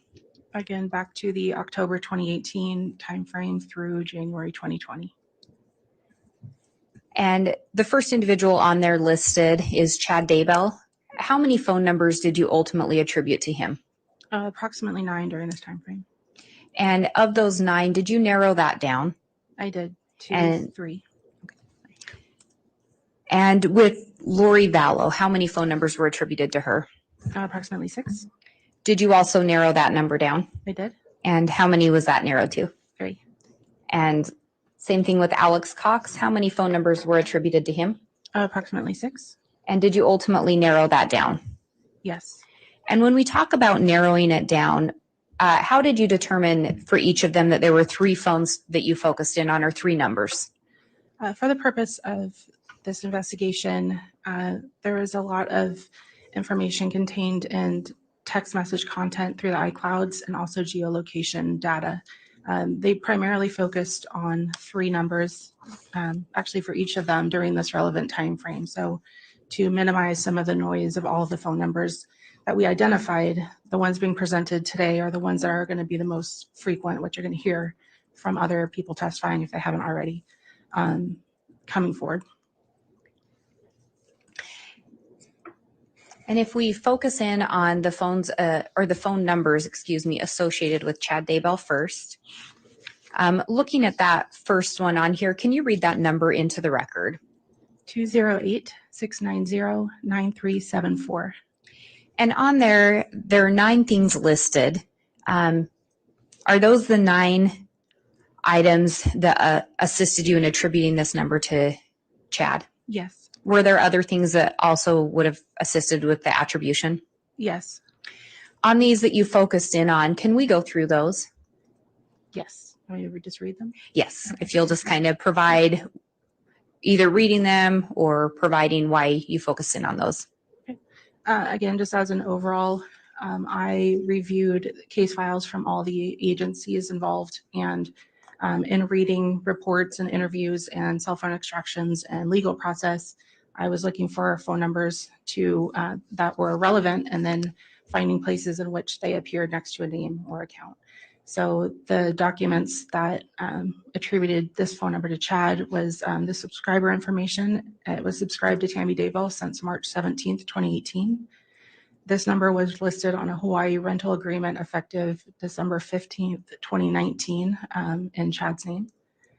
It was saved as contact Chad in Tammy Daybell's cell phone or phone. It's the SMS number associated with Chad Daybell at Gmail. It was listed on a Citibank application in Chad's name.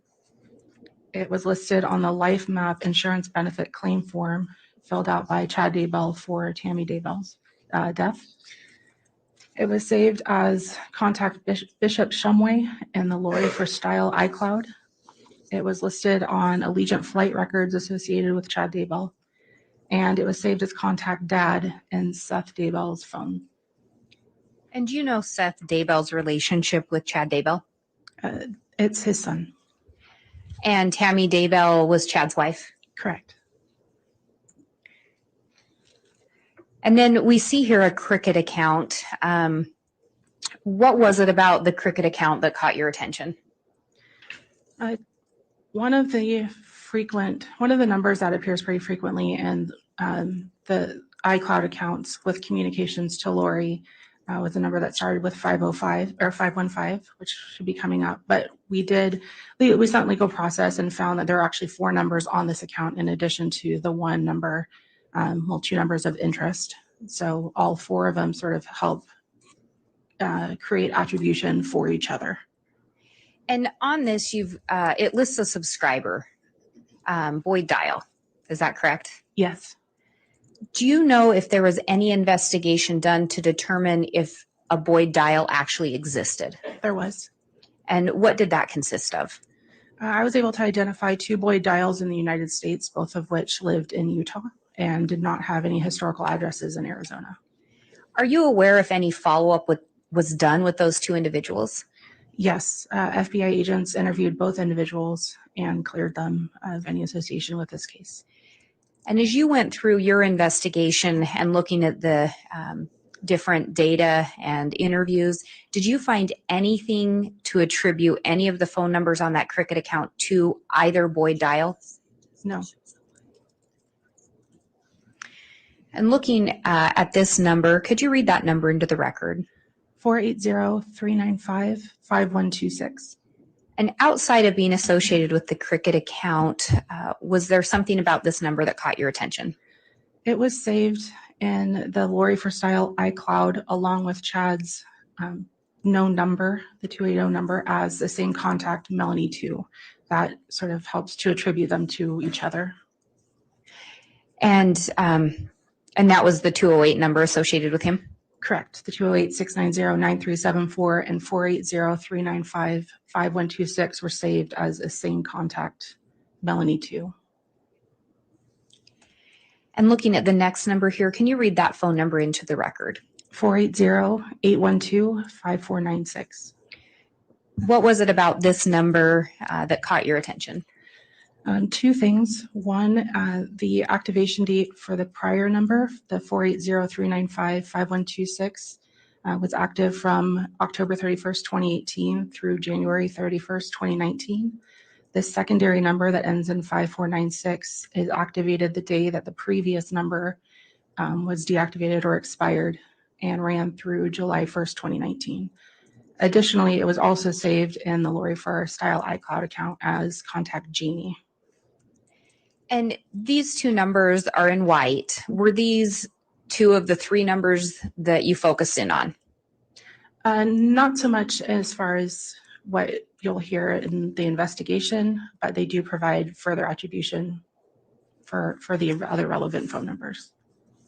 And this next number, if you could read the number into the record. 515-402-0143. And this one again has some more things listed than the last one. Could we go through what it was about this phone number that drew your attention? It was first identified by the Chandler Police Department in Lori's 480-692-9562 call detail records and saved as contact Bubby in the Lolly Time iCloud account. It was active. It picked up the activation from July 1st, 2019, the date that the prior number, the 5496 number, expired, and was active until October 8th, 2019.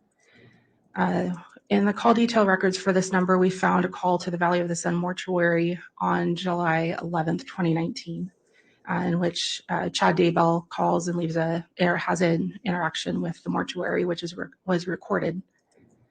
There was a text message from Lori with the content reading conf number 99NBQ4, which was an Allegiant Airlines flight in Chad's name.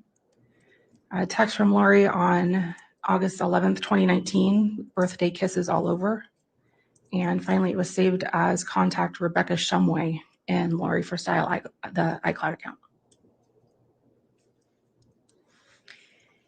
And looking back at that 208 number, it was also saved, that number was saved as a Bishop Shumway. Correct. So that was the second time we'd seen the Shumway name. Correct. And then looking at this next one, if you could read that number into the record. 401-569-8260. And on this one, there's several different items listed as well. Can we go through those? This number was first identified as the first contact of Alex's 334 phone number. The activation period for the 401 number picks up from when the 515 was deactivated or expired and ran through December 30th, 2019. Chad conducted a Google search, as previously mentioned, for Rhode Island area code on October 8th, 2019, the same date that this phone was purchased. There was a text from Chad's known number, 208-690-9374, to Lori on October 9th, 2019, saying, "I will call right now," from a 401 number. This number is only in contact with Lori's 480-489-4652 and Alex's 334-744-4205 phone numbers. And it is saved as contact Bishop Miller in Lori for Style iCloud. And through these different ways, you were able to attribute all of these phone numbers to Chad Daybell. Yes, either through content or it's being attributed to somebody that, you know, in Lori's iCloud, there's knowledge of that these two people are connected. And looking back again at that first number, the 208 number, was that active for the duration of these other numbers being active? I believe it was. I don't, based on the legal process, I don't know that we ever had a deactivation time. So it would have meant that Chad Daybell had at least 2 active phones at the same time. Correct.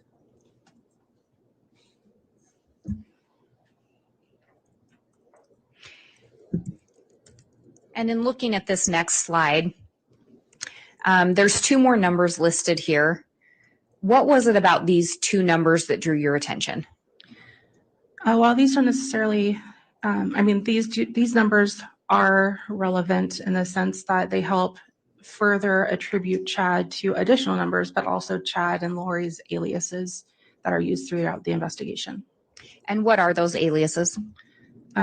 Raphael and Lily for Chad and Lori, and James and Elena. And with both of these numbers, looking at the first one there, can you read that number into the record? 602-290-7288. And what was it with this number that assisted with attributing that to Chad? Between these 2 bullet points, Chad, the text from this number to the Daybell children, it was a group text on December 4th that began, "Hi, this is Dad." And in conjunction, it's saved in Zulema's phone as contact with Raphael. So those 2 together would help attribute that this is Chad's phone, and he's also known as Raphael to others. And the next phone number, if you could read that into. Oh.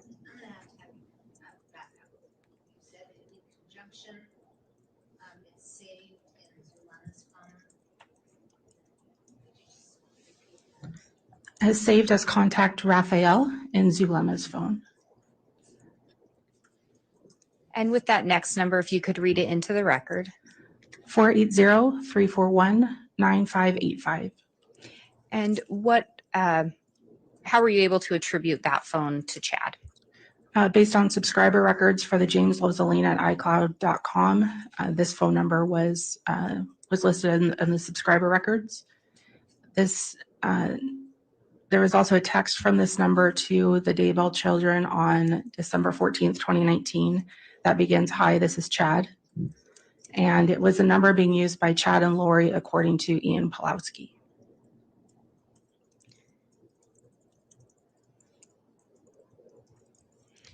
And both of these numbers would have been in use later on in the investigation? Correct, after the homicides, yes. And would this have been after Chad and Lori had left the Idaho area? Yes. Then looking at Lori and the cell phone numbers attributed to her, if you could read that first number into the record. 480-489-4652. And there are several things listed there identifying this phone as being attributed to her. Did you find other things to also attribute this phone to her or this number? Yes. Were these the main things that you had focused in on? Yes. And if we could just go through those. It was identified by Chandler Police Department during a review of the Lori for Style iCloud account. There was no subscribe based on the provider records. There was actually no subscriber name associated, but the account IDs were similar to Lori's known email accounts, which were lollytime at iCloud and Lori for Style at Hotmail. Additionally, the credit card information associated with the provider information was in Lori Vallow's name. And this phone number was effective from January 31st, 2019 through December 28th, 2019. This number is also listed along with Lori Vallow's name on Allegiant flight records. It's saved as contact Lori and Lily in Melanie Boudreau Pulowski's phones. It's saved as contact Lori Vallow in Zulema's phone, along with an additional phone number, 480-692-9562. It's listed on Delta Flight Records along with KKWalker75 at yahoo.com. And it was a contact number on a Hawaii wedding quote request. And looking in at the Delta Flight Records associated with KKWalker75 at Yahoo, what was it about that that drew your attention? We had identified 2 emails sent from this email to Chad Daybell that Charles Vallow had have found in the iCloud accounts and confronted Chad and Lori about being a false representation of wishes he was making to have somebody write a book for him, and asking for Chad to travel to, I believe it was Houston, for a children's camp. And looking at this next phone number, if you could read that number into the record. 480-692-9562. And again, there are several things listed here. Were there other things that attributed this phone number to Lori? There were. Were these the things that you'd focused in on the most? Yes. And if we could go through what those are. 480, oh, I'm sorry. The first one was Chandler Police Department's review of Charles Vallow's cell phone, reviewed this as another number for Lori. So Charles had this saved in his phone. It was subscribed to Lori Vallow effective February 4th, 2019 through January 5th, 2020.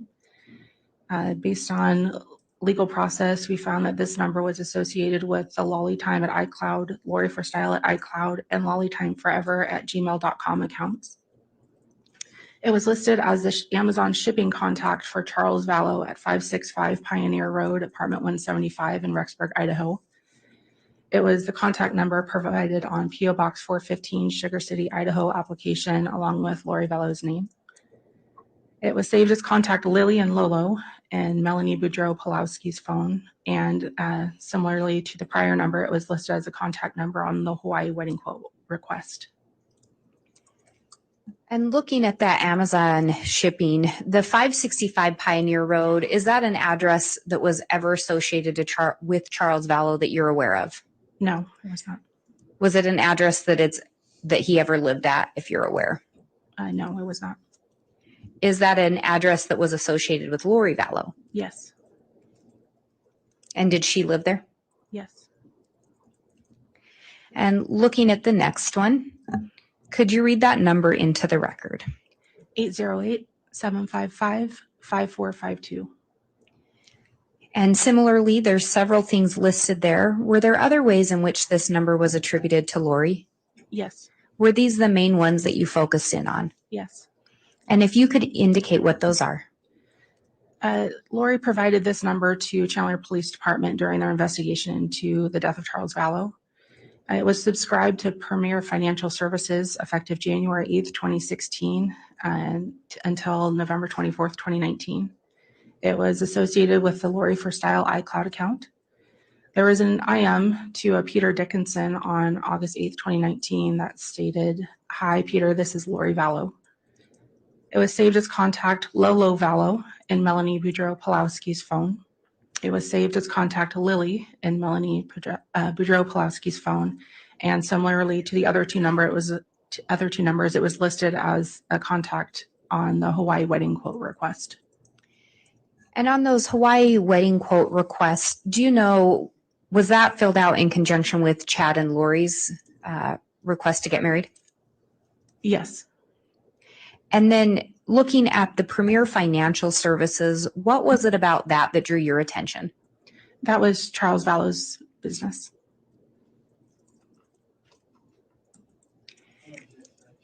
I think it misstates the actual evidence. I'll sustain that objection. As to that, just final part of that last response. As to the final part of the response there, the objection is sustained. Do you know if Charles Vallow was associated with a business while he was alive? Yes. And what business was that? Premier Financial Services. Then looking at the next slide, if you would read, these are the numbers associated with Alex Cox. Correct. And if you could read that first number into the record. 480-351-9120.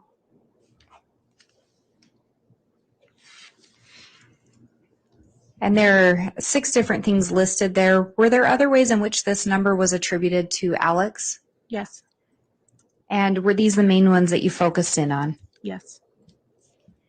If you could please go through those. Again, this was the contact number provided by Alex to Chandler Police Department and during the investigation into the Charles Vallow homicide.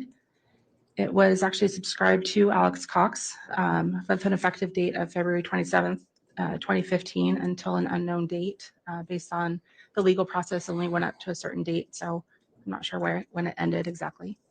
It was associated with email accounts homerjmaximus@gmail.com and homerjmaximus@yahoo.com.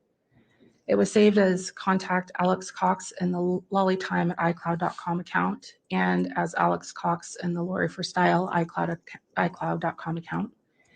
And it was listed on Allegiant Flight Records, which also included homerjmaximus@yahoo.com.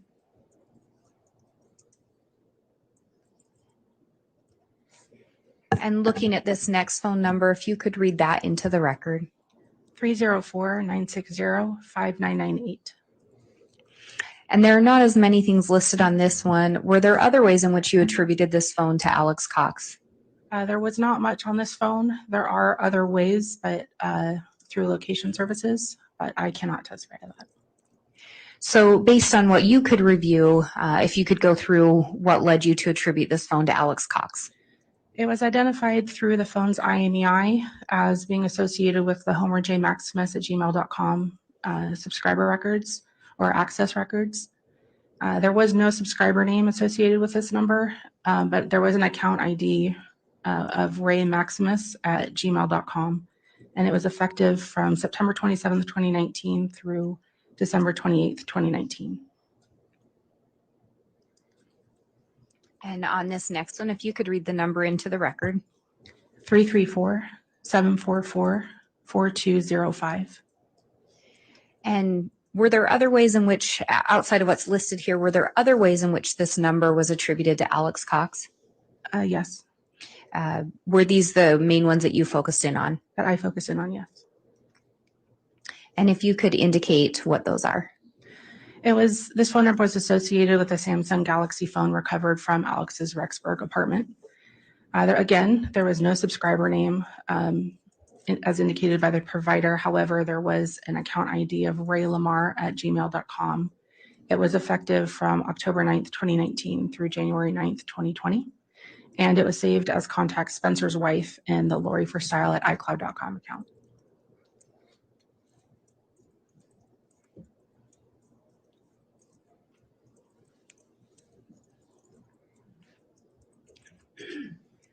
And again, when you're attributing a phone number to someone, what does that mean? Phone numbers or phones and phone numbers can be used by multiple people, but we are trying to figure out to identify, especially when there is no subscriber information, who the likely primary user is.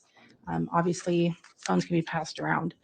So trying to figure out who the likely primary user is gives a pretty good indication of who's making making the calls and text messages primarily.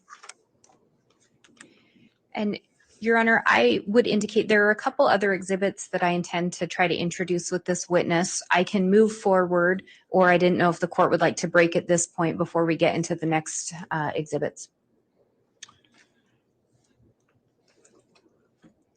If you think this is a good logical time to break, we could probably take our lunch break at this point. The next exhibit, I think, will take more than 10 minutes to go through, assuming it's admitted. And so given that, I wondered if now would make sense to break. Okay, I think we can do that. That makes sense as well. So we will take the lunch recess. We'll try to get started before 1 o'clock, obviously maybe 12:45 to restart with more testimony, if that'll give everyone time to get lunch. All right. All right, please.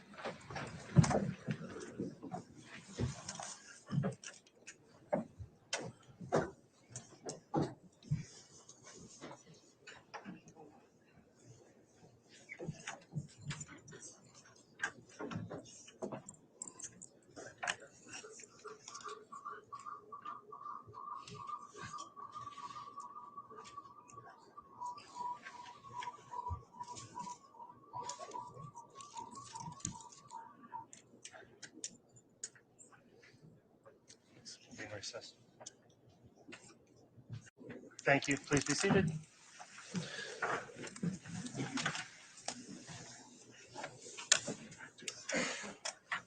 We're ready to have the jurors brought in whenever they're ready.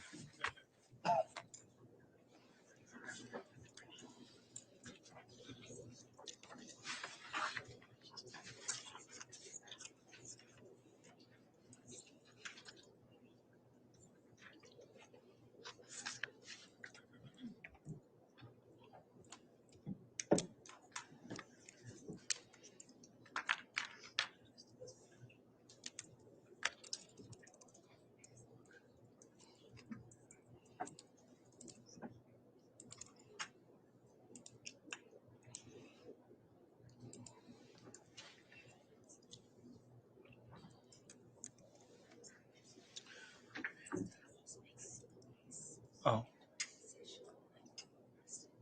I didn't. All right. I won't. It's your first warning, though. This thing's working today now. It's tracking the log. Oh, that's on its own for some reason. So it is working.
All right, please.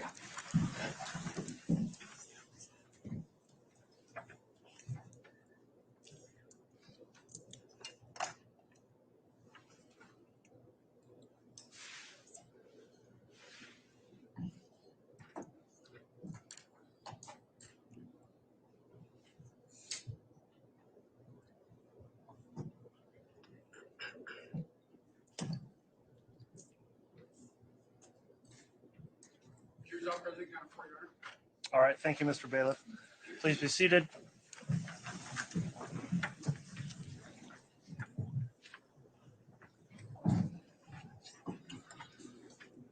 All right, that concludes the lunch break. The court would note the jurors are all present and accounted for. The state is conducting direct examination of FBI agent Heideman. Ms. Blake, if you'd like to continue with your direct at this time, you may. Thank you, Your Honor.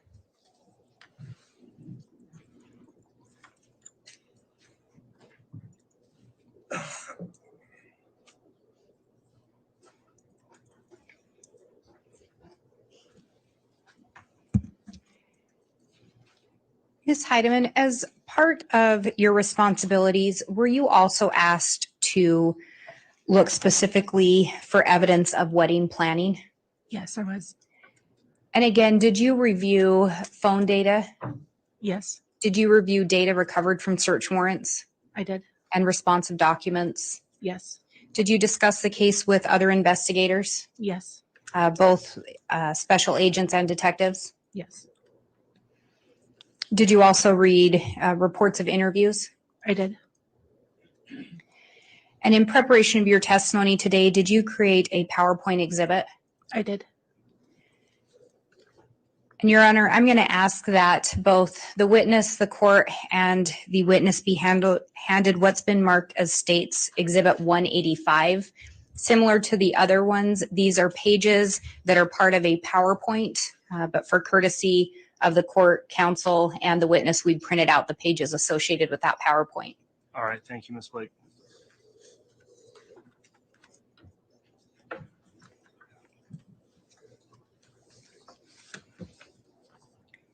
these here. And if you would look through those pages you've been handed.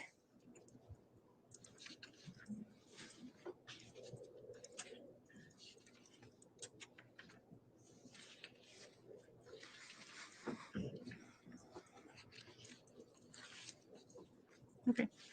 Do those appear to be an accurate representation of the PowerPoint you created? They are. And do those contain information that you learned through your part of this investigation? Yes, Would that aid in the presentation of your testimony today? it would. And is this a summary of various documents and information you obtained? Yes. Your Honor, I would ask for the admission of this exhibit. Any objection from the defense? Yes, Your Honor, we believe that pages 2 and 3 of this exhibit are irrelevant and have nothing to do with this case. We believe that page 4 contains 404B evidence. We believe that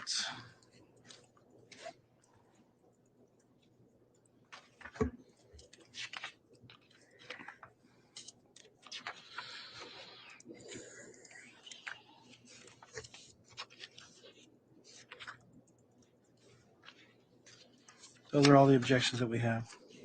All right, let's take those individually then. There's first an objection lodged on relevance grounds for pages 2 and 3. Would you like to address that, Ms. Blake? Yes, Your Honor. And if I may ask some questions of the witness in aid of that. And before publishing them, but if you'd make reference also to make sure we're tracking the same page, all of us, meaning you and defense counsel, because there aren't page numbers. And the one that I'm looking at would be the one, without getting into what the slide contains too much, would be the 2 documents. Okay, Is that the one counsel's referencing Yes. with regards to page 2? Yes. all right. Ms. Heideman, did you review documents recovered from the Lori for Style at iCloud.com? I did. Were there some documents that were recovered in addition to messages and other information? Yes.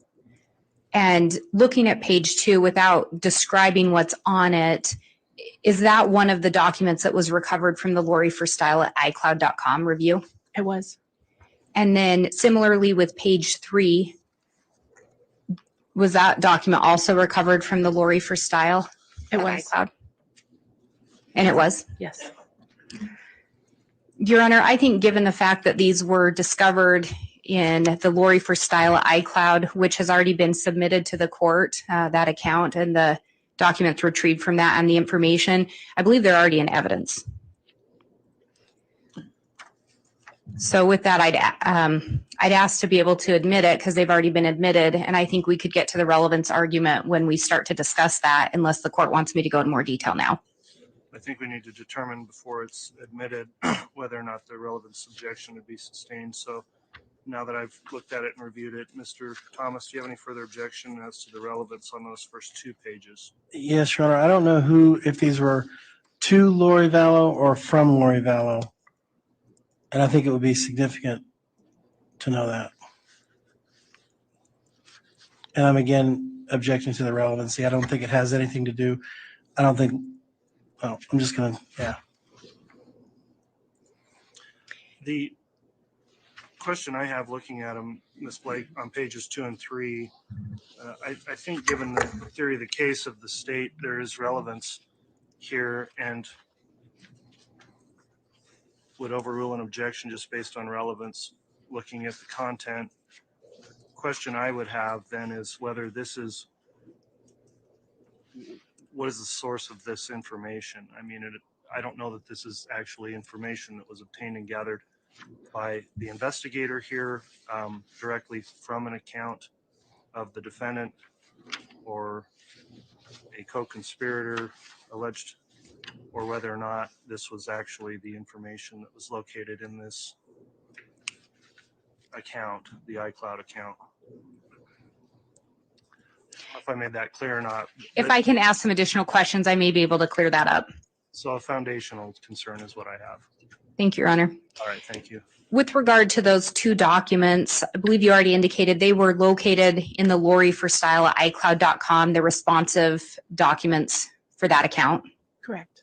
Were you able to tell where they were located, if they were sent to Ms. Vallow or if she sent them out? If I recall, they were just saved as documents in the account without any identifiers. But they were saved in the account of Lori for Style at iCloud.com. Correct. And Your Honor, again, I think with that, the Lori for Style at iCloud.com, those responsive documents and the data has already been admitted into evidence. So these are already in evidence.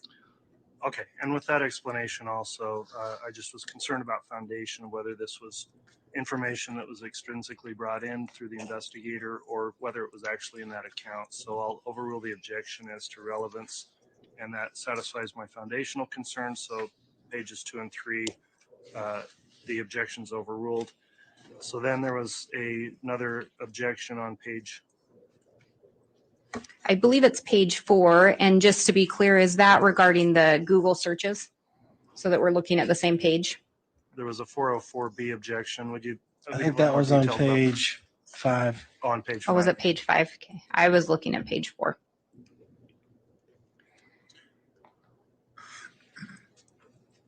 All right, the court's reviewed the objection as it relates to page 5 and references Arizona. The court would note that previously I've made a determination that 404B evidence would be allowed in this case based on a ruling made in February. The jury will be further instructed on the issue of how to consider that evidence at the time of deliberations. So for that reason, the objection as to the 404B lodged as to page 5 is overruled, and that page can also be admitted as part of the exhibit. Thank you, Your Honor. And Your Honor, Exhibit 185 is admitted then? So with that, yes, then Exhibit 185 is admitted. And I would request permission to publish the PowerPoint presentation. Again, I have a jump drive that has been marked States Exhibit 185 that will be submitted to the court.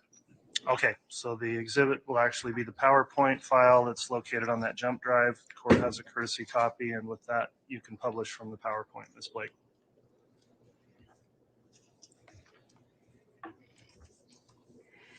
Ms. Heideman, if we look at this slide here, can you explain or can you tell me what two documents were located in the Lori for Style at iCloud that drew your attention?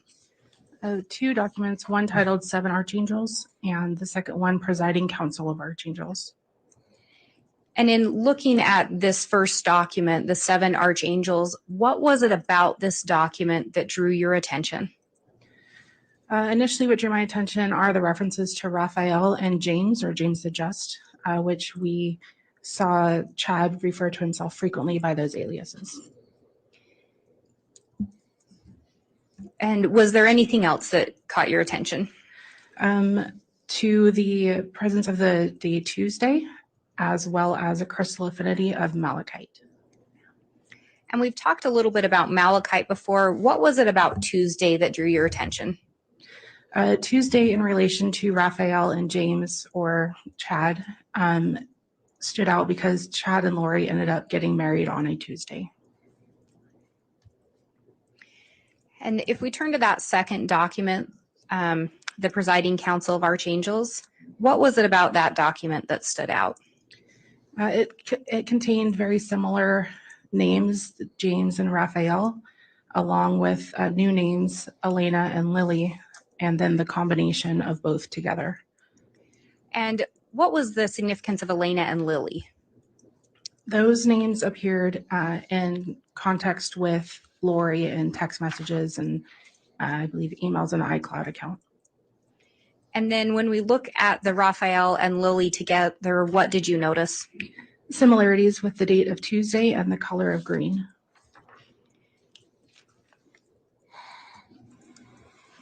And looking at this next slide, and we had previously talked about some Google searches for malachite, correct? Yes. And those began, when did you locate the first searches for Malachite?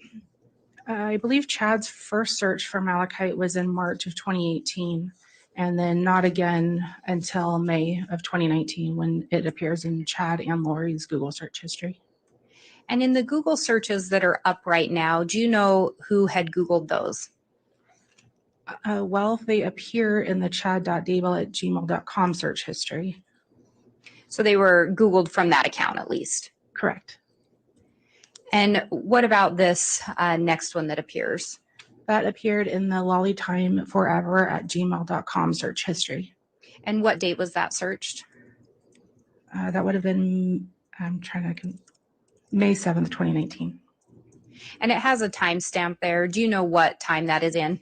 That's an UTC time. So it may need to be adjusted depending on the location of the user. Correct. Did you discover attempts to purchase some wedding rings? I did. And when was the first attempt that you located?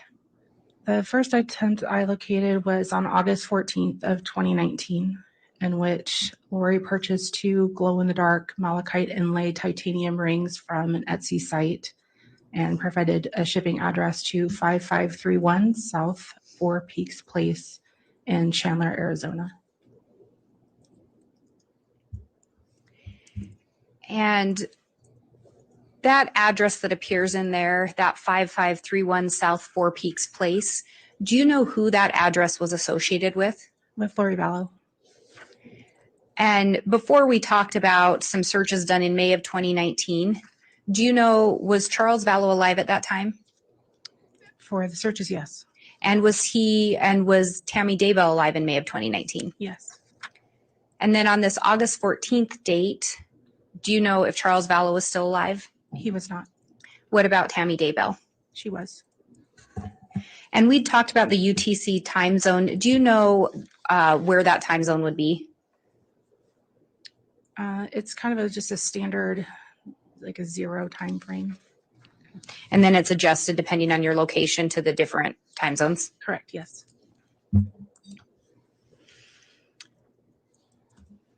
And then did you find another attempt to purchase wedding rings? Yes. And when was that?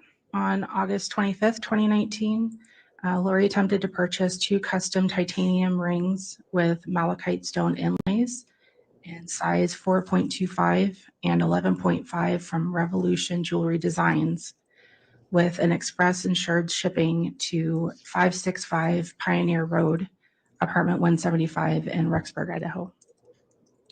And did that transaction go through? No, that transaction, the card was declined and the order was canceled. And when we talk about that 565 Pioneer Road, number 175, do you know who that address was associated with? With Lori Vallow. Did you learn whether or not there was ever a successful purchase of wedding rings? There were. And do you know when that was? On October 2nd, 2019. And on this, we see a purchase for 2 different rings. Did you focus in on one of these rings? We did on the second ring purchase. And why did you end up focusing in on that one? When we put the description of that ring into Amazon, that was the image that appeared, which also appears in their wedding photos. The ring is similar in style to their wedding photos. And when you talk about similar in style to the wedding photos, specifically, was it Chad or Lori that the ring appeared to match? Lori's. And do you know what Amazon account this was purchased through? Charles Vallow's. Was Charles Vallow still alive on October 2nd of 2019? He was not.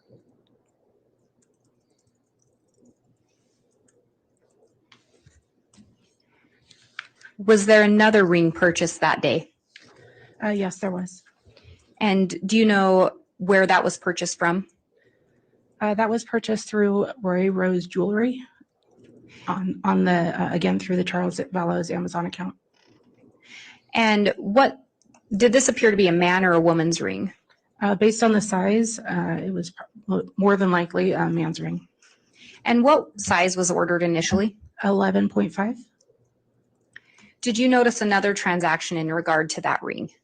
Yes, that initial ring was returned and eventually repurchased as a size 11 Do you know approximately when that occurred? on October 4th, 2019. Do you know the date that Tammy Daybell was pronounced dead? She was pronounced dead on October 19th, 2019. Was there an additional transaction with regard to that ring that occurred after Tammy was dead? Yes, the size 11 ring was returned again and repurchased as a size 10, but that one what we believe was kept. You located no evidence that that size 10 was returned? Correct. Did you notice anything else about this specific ring? I'm not sure what you asked. When looking at the photo on Amazon, did you notice anything with regard to that?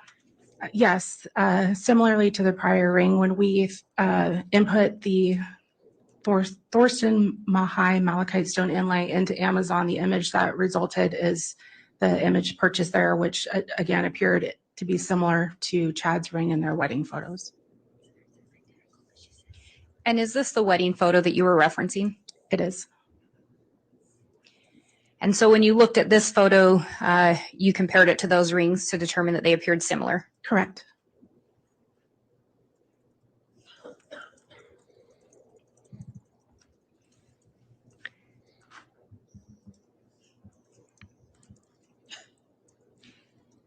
Did you also look at a text message that had been sent? I did. And looking at the slide, is that one of the text messages that you'd focused in on? Yes.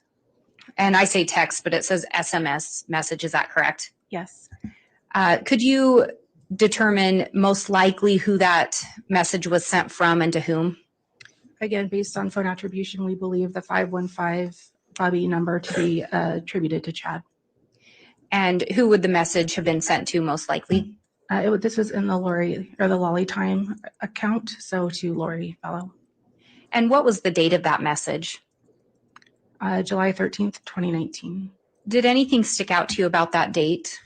This would have been 2 days after the death of Charles Vallow. And could you read into the record the content of that text or that SMS message? Yes. Concerning the 2 weeks, BYU Idaho's graduation is July 23rd. Adam is getting his bachelor's and Leah and Joe are getting their associates. They are all walking in the same commencement ceremony.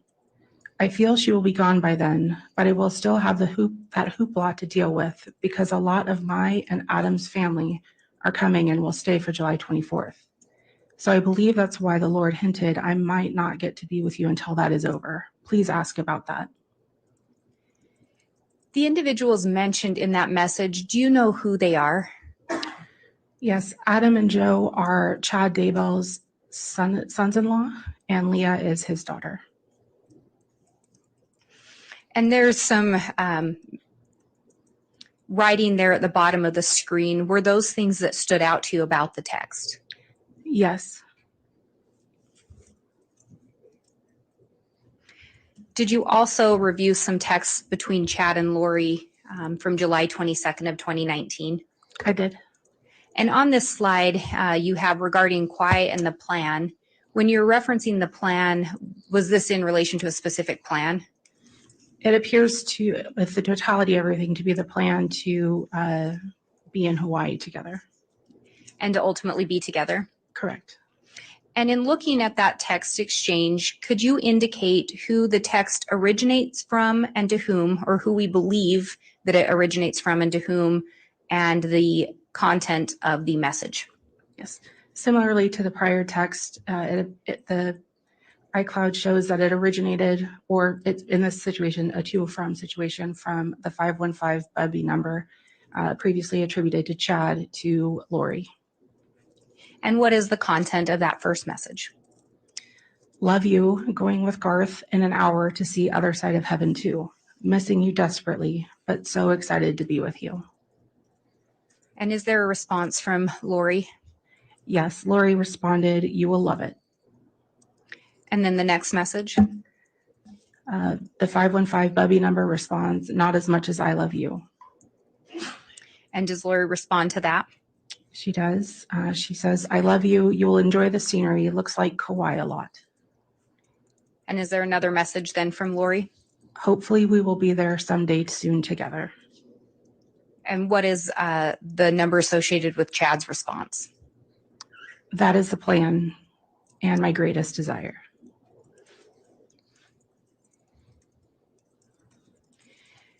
Did you then locate anything regarding Lori requesting a quote for a wedding? I did. And when was that quote requested? On October 30th, 2019. And where were they requesting to hold the wedding? Or was she? At the Kauai Beach in Hawaii. Did she specify a specific day in her request that they were wanting to get married? November 5th, 2019. Do you know if Chad and Lori were actually married? They were. And what day did they get married? Tuesday, November 5th, 2019.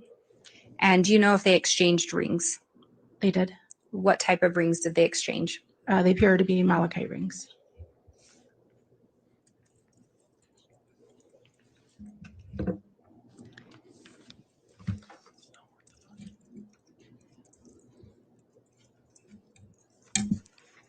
And Judge, I have that jump drive, States Exhibit 185. All right, we'll have that admitted into evidence.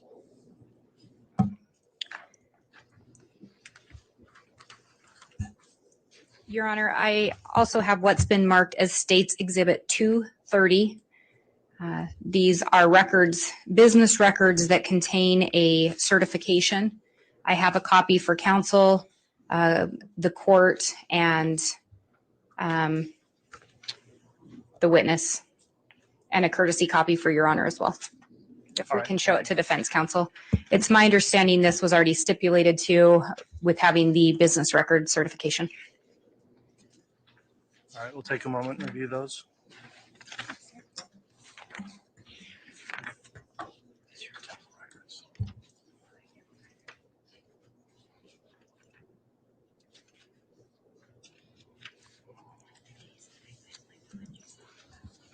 And Ms. Heideman, it looks like you're looking through those, but if you can just review those as well.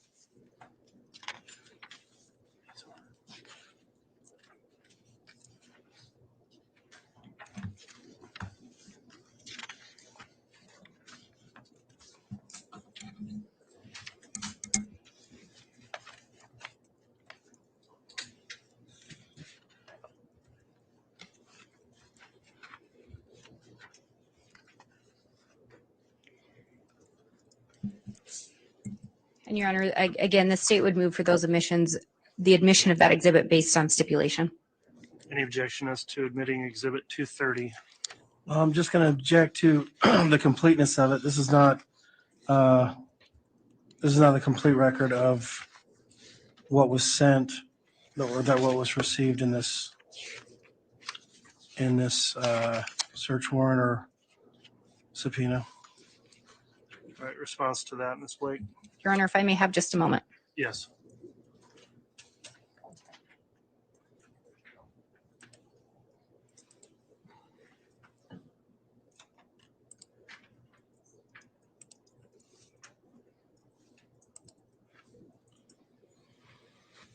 Judge, if we could maybe approach for a brief sidebar. Yes.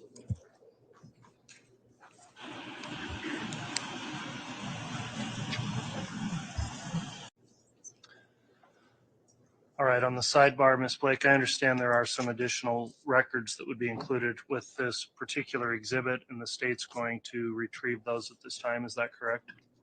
That is correct, Your Honor. All right. Well, we talked about that. I think it would be efficient for us to just to do that at this time in lieu of trying to bring it back later at another point. So for that reason, then the state indicates it's not going to take very long to do that, but it will take a few moments. So we'll take a brief recess at this time until those records have been located and provided, and then we'll come back on the record for additional direct. So we'll take a recess now for maybe 10 or 15 minutes. Thank you, Your Honor.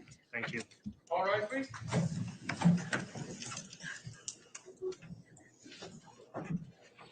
Thank you.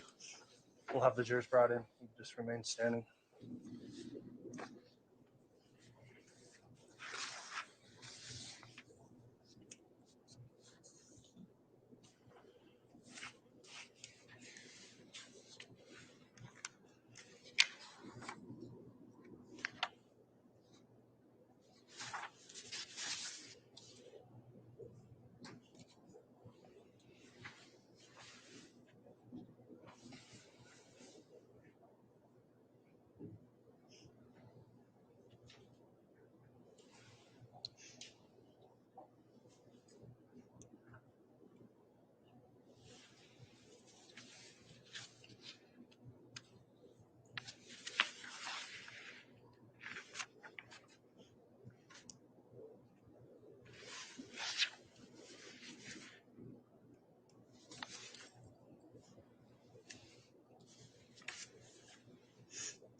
All right, please.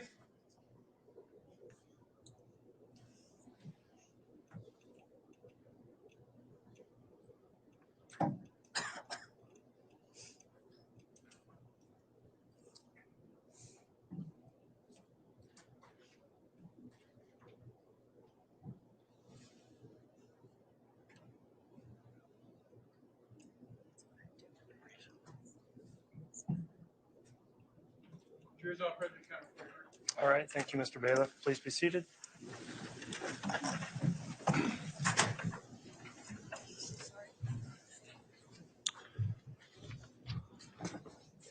Okay, we're back on the record. Case CR 2221-1624, State of Idaho versus Lori Noreen Vallow. We just took a recess to sort out a particular exhibit. It appears that the additional pages have been submitted at this time. Ms. Blake, if you want to continue with offering that exhibit, you may.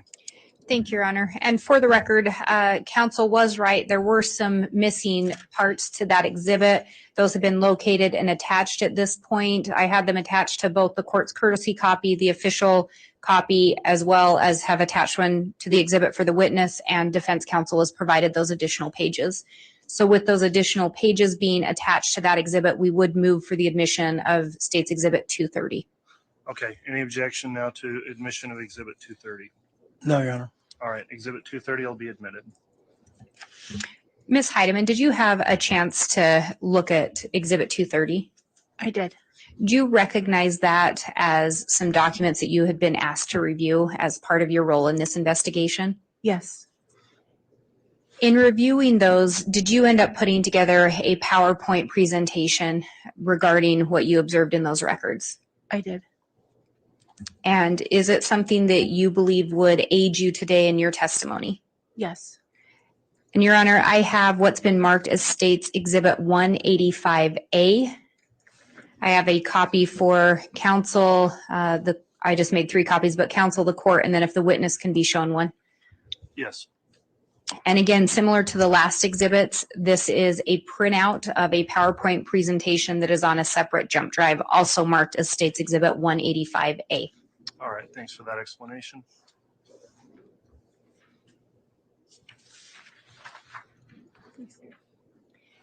And is that in fact a copy of the PowerPoint that was prepared by you? It is. And is it a summary of the documents that you reviewed? It is. Your Honor, I would ask for the admission of State's Exhibit 185A. Any objection? Yes, Your Honor. And this particular objection, I think either we should do a sidebar or we should do it outside the presence of the jury. All right, let's discuss with the sidebar first and see where we go from there.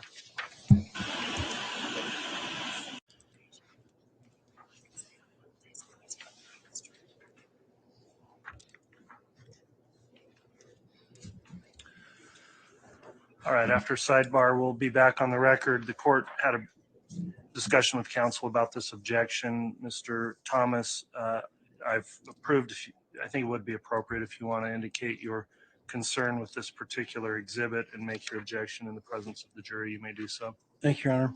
The objection that we have is that the state is presuming that Tyler Ryan was killed on September the 8th or 9th, and that J.J. Vallow was presumably killed on September 22nd or 23rd, and that Tammy Daybell was killed on October 18th or 19th.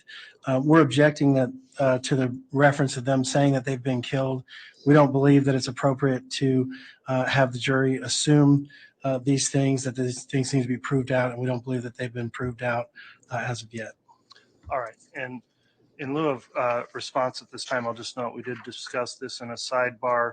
The court considered that objection, and the way I'll rule on the objection is in terms of the admission of Exhibit 185A, I'll allow for it to be admitted, but clarifying that this is a demonstrative exhibit because certain indications in the exhibit that may be stated as fact have yet to be or have not been conclusively potentially proved at this point. So I think it's something that can be argued on both cross-examination and in your direct, Ms. Blake, but because of those dates there as they relate to the deaths, the court will admit that with a limiting instruction that this would be a demonstrative exhibit and not evidence of those facts as it's existing on this timeline. Thank you, Your Honor. Okay. given that, the state would ask to publish Exhibit 185A. You may publish it.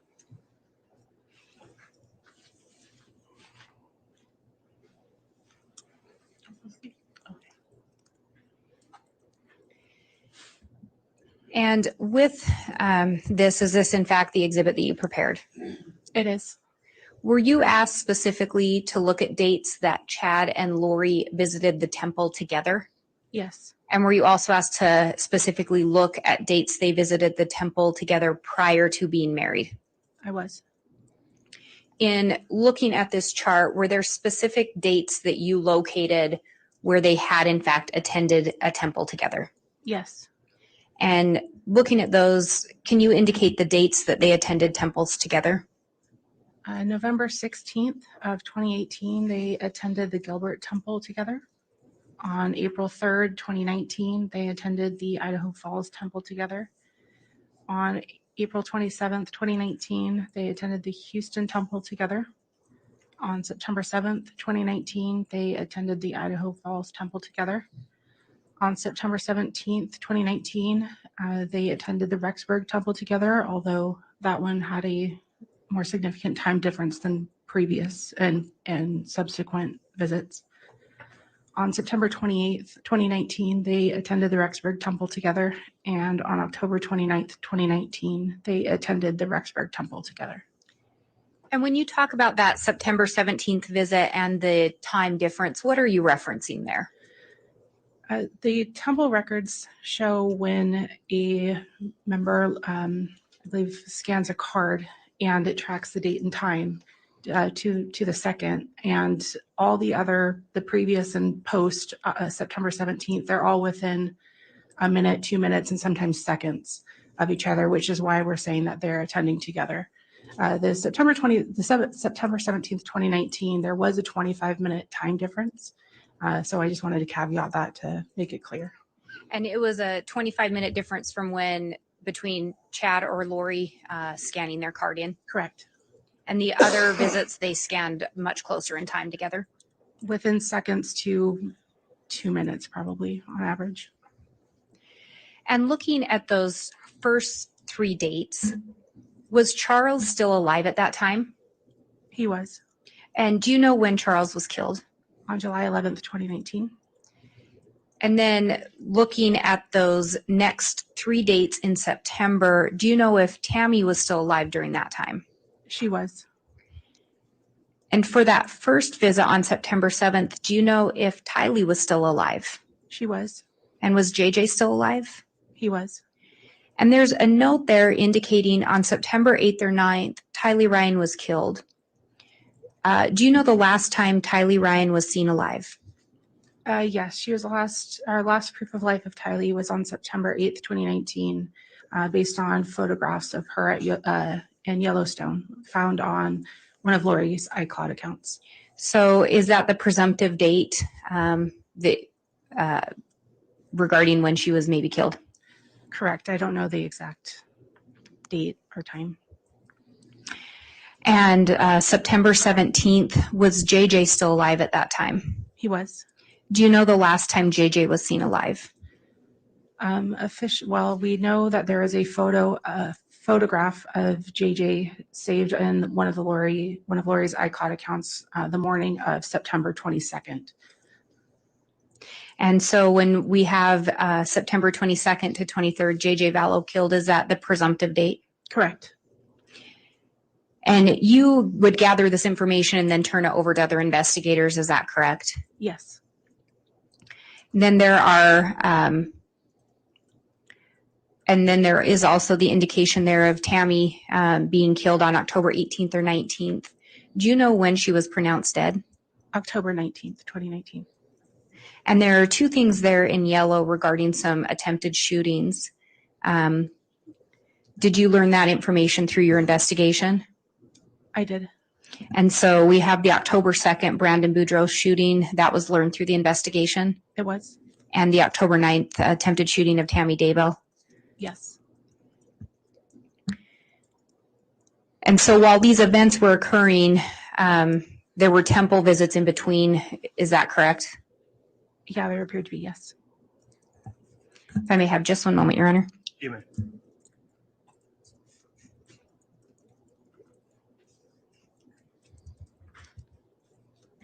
I have no further questions at this time, Your Honor. All right, thank you, Ms. Blake. Mr. Thomas, cross-examination. Yes, Your Honor.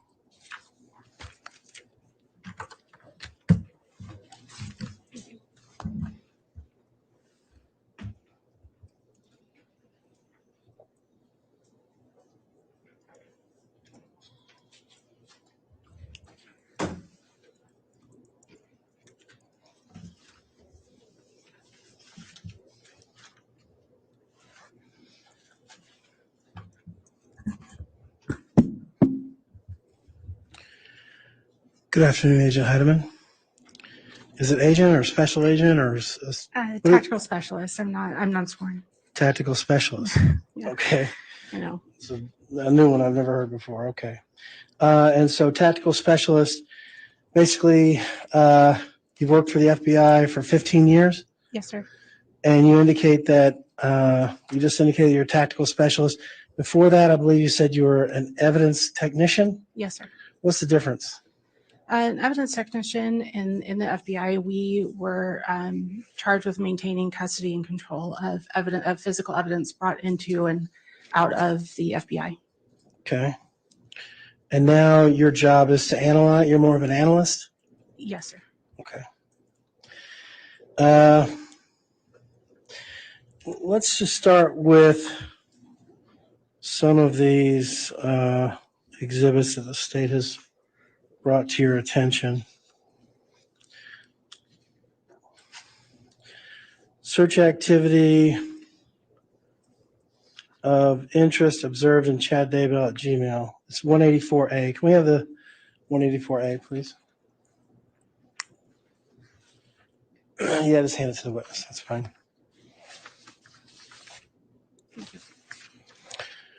So you recognize this because you're the one that drafted this, correct? Yes.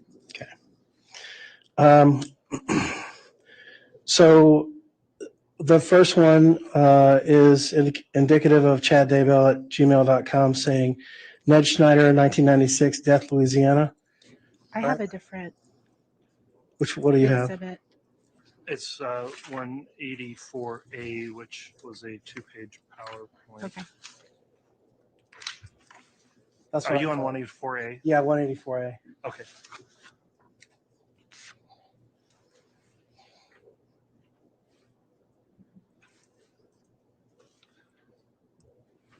And it is a jump drive exhibit. So we've got courtesy copies in the jump drive. Can I wrote on mine. So Mr. Bailiff, there's a courtesy copy the witness can look at. If you want to publish it again, you can, Mr. Thomas, or you can just refer to the courtesy copy that's provided to the witness. all right, So, let's just let her. I'll just talk you through it if that's okay. Okay. So we're looking at Ned Schneider, 1996, Death, Louisiana. You understand? Yes, Okay. And that you said that was significant to you. it was. And when you researched that, what did you find out about Ned Schneider in 1996?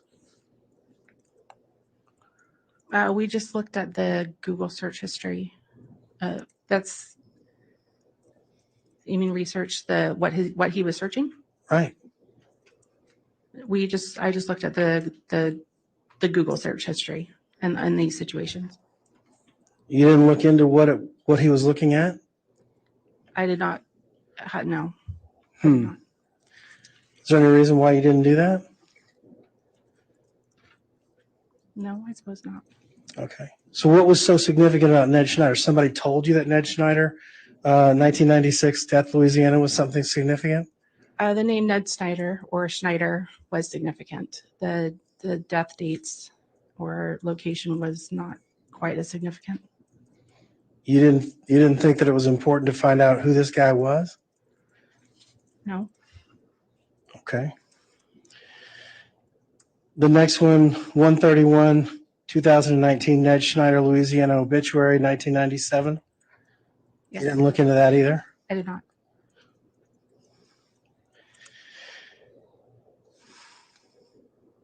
In fact, you didn't look into any of these?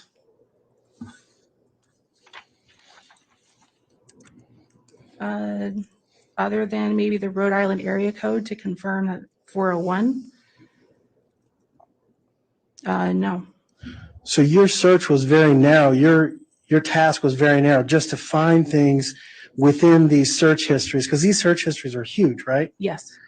And your job was to find things that might match up to things that the state could use to prosecute. Is that right? Potentially, yes. Okay. So you weren't tasked with the job of actually finding out what any of these meant or what significance that they drew. You were just tasked with finding names. That's it, right? With finding information that had already been presented in previous reporting or interviews, things that had already happened in the case that we were aware of, and then they appeared also in the search history. But you didn't dig into them any further than that. It was just a cursory search. Correct, sir. Okay. And the same thing with lollyforever@gmail.com, the next part of the exhibit? Correct, sir. You mentioned, let's see, where am I at?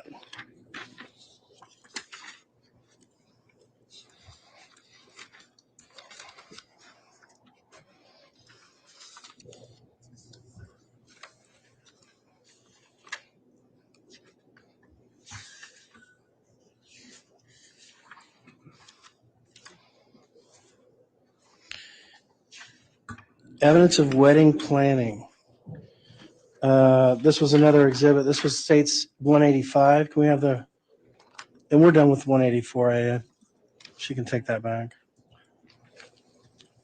All right. And again, this was a PowerPoint that was admitted as an exhibit. So I do have a courtesy copy that you can use for reference. Oh, thanks, the Judge. witness if you prefer.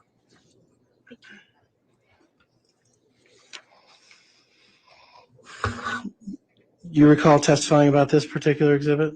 I do. And you made this PowerPoint up? Yes. Okay. So on page 2 or the second page of this, it talks about 2 documents discovered during Lori for Style at iCloud.com. 7 archangels and the presiding council of archangels. You wrote that? Did I write it on the slide? Yeah. Yes, sir. All right. And on the other side of the slide, you made reference to the Archangel Raphael and the fact that Tuesday was some sort of a significant day of the week. Mhm. What was the significance of that? Chad and Lori were married on a Tuesday.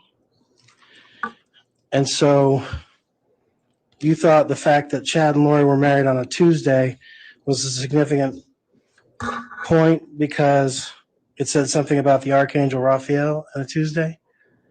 I think it was mostly of interest, the totality of the names and the Malachite and Tuesday all in one.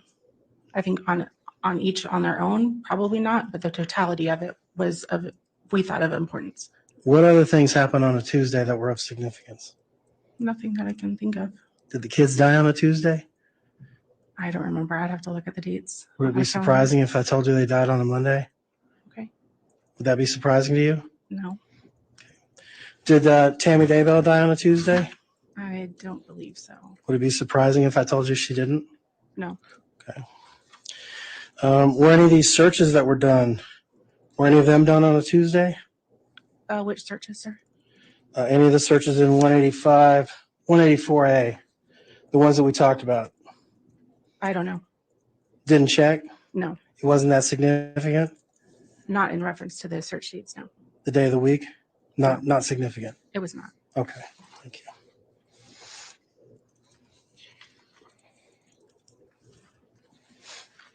As far as the Malachite rings, these weren't special order rings, were they? I don't. In what respect? Well, they weren't manufactured for the purpose of this particular couple. I don't know how they manufacture them.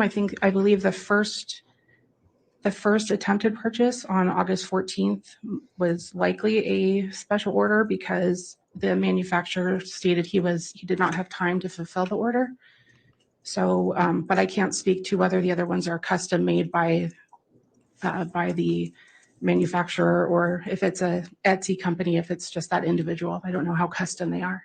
Okay, so you didn't really look into that? I did not know. Okay.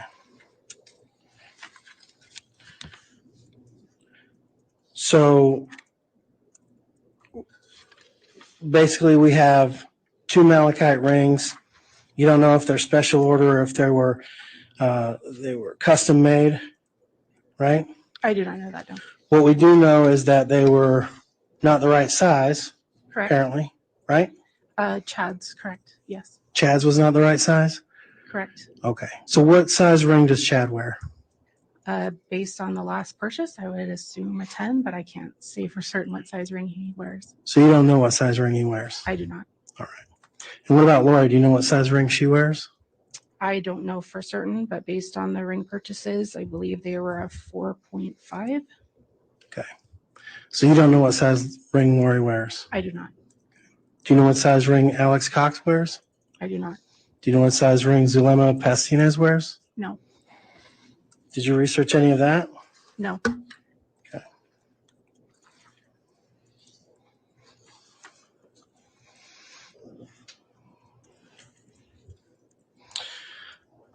Again, looking at State's Exhibit 185, the evidence of the wedding planning.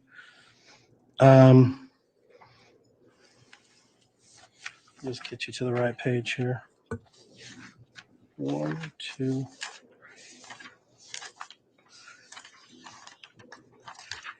Page 9 would be a text from Chad to Lori on 7/13.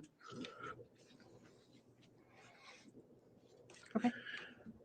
So you said you had some significance with that. Would you argue with me if I told you that 7/13 was a Saturday? No. Was there any significance to that? No. The text message specifically says, concerning the 2 weeks, BYU Idaho graduation is July 23rd. Would it surprise you if I told you that was a Tuesday? No. Was that a significant day?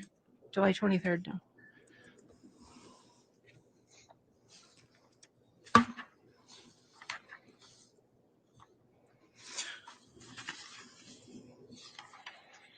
So the second to the last page, the request for Lori to have a beach wedding on 11/5/2019 on a Tuesday, it's kind of lost its significance a little bit, don't you think? I think with the totality of the previous stuff on its own, possibly, but showing the planning and their, I guess, sort of belief of themselves in these different names, and the significance of Tuesday to their name, and the significance of Malachite, I think totality, yes. As a standalone, not necessarily. Okay.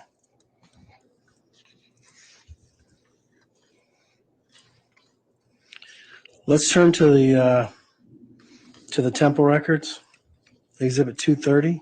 Can we have that handed to the witness? And you can take back 185, please.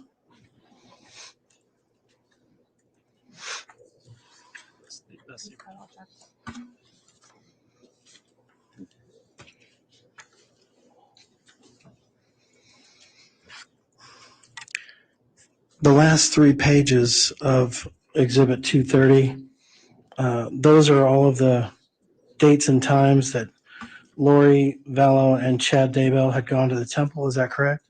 I don't actually have those pages, but I believe they were, yes. Well, let's get those pages. 230 should look like this. These are the last 3 pages.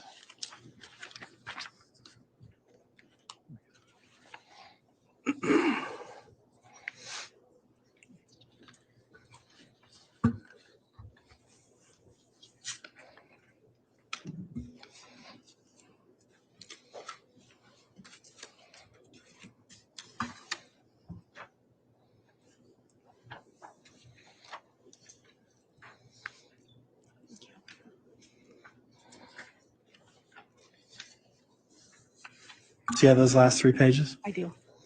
And those are the actual attendance records of Lori Vallow and Chad Daybell for their temple attendance. Is that right? Yes, sir. And do you see what day these temple records start?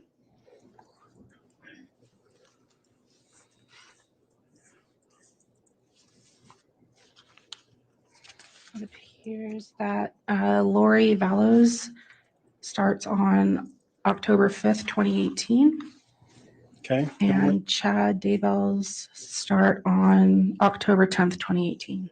Okay. And when's the last day that they have records for? For Lori's, it is November 20th, 2019.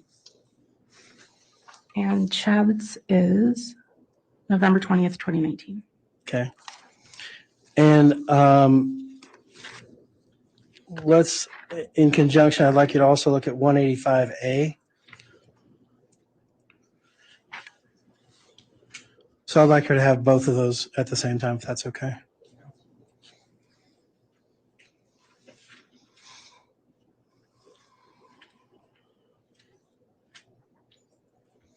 Thank you.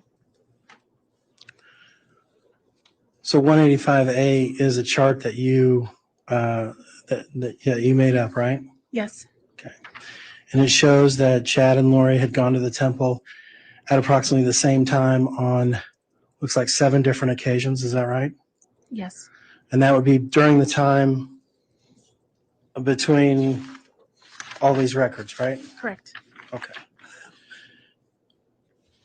Did you research or find out or ask about anyone else who also went to any of these temple trips with Chad and Lori? No, the records I were given just were for Chad and Lori. Okay. So you don't know if they went in a group? I do not. You don't know if they went with each other or by themselves? They just showed up at the same time at the temple? Yes. All right.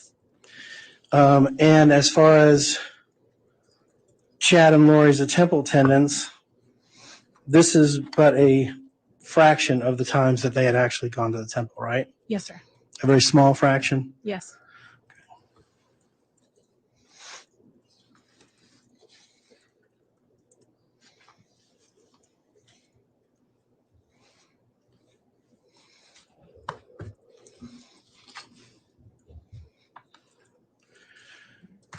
So what is the significance between 185A, which is your chart that indicates when they went to the temple, when these people were allegedly killed, and other significant events? What is the tie-in? I believe that investigators, I don't want to say noticed a pattern, but saw that some of the temple visits occurred within a relatively short time frame to some of the homicides. Mm. So the temple visit most closely to Charles Vallow's death was April 27th, right? Correct. Yes, sir. It's about 3 months away. Mhm. Is that a significant time?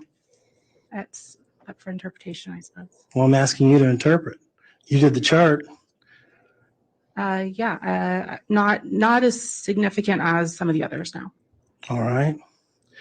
So you're saying basically the fact that there was a temple attendance on September 7th would be significant because Tyler Ryan was supposedly killed on September the 8th. Correct. Is that your understanding? Yes. Okay. And that's what the significance was? Potentially. Potentially? Yes, I can't. Well, I guess what I'm asking is why would you make a chart to show this evidence if you don't believe in it? Objection, Your Honor. Counsel's testifying and misstating. I'll sustain that. So- Ask okay. another question. Sure. Thomas. So you're saying that there's some significance between Lori going to the temple and Chad going to the temple and the deaths of these people? I don't know that I can testify that. We're showing we're just putting it in relation, in time frame relation. What they did at the temple or spoke about, I can't speak to. I can speak to the records that I was presented and how they interact with the timeline of the investigation. And the way that you're portraying that is in a specific way of trying to show that these events and these temple visits were somehow connected. Your Honor, objection. I think this is asked and answered. And again, counsel's testifying. That I'll overrule that and ask that the question be, that was a question that I'll ask the court reporter, if you would, to restate that last question, please, with the objection overruled. And the way that you're portraying that is in a specific way, trying to show that these events, these temple visits were somehow. Is that correct? I don't know that I can speak to that. Again, I'm portraying records and timelines. I can't say what the purpose of their visits were. So that's a no. Objection, Your Honor. I think counsel's That was a question. Well, counsel. It's argumentative. it is argumentative, so that's sustained.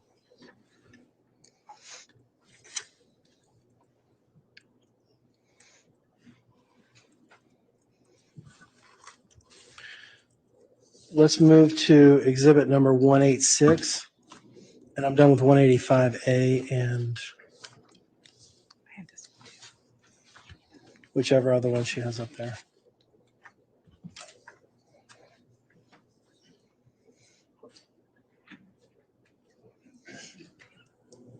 Thank you.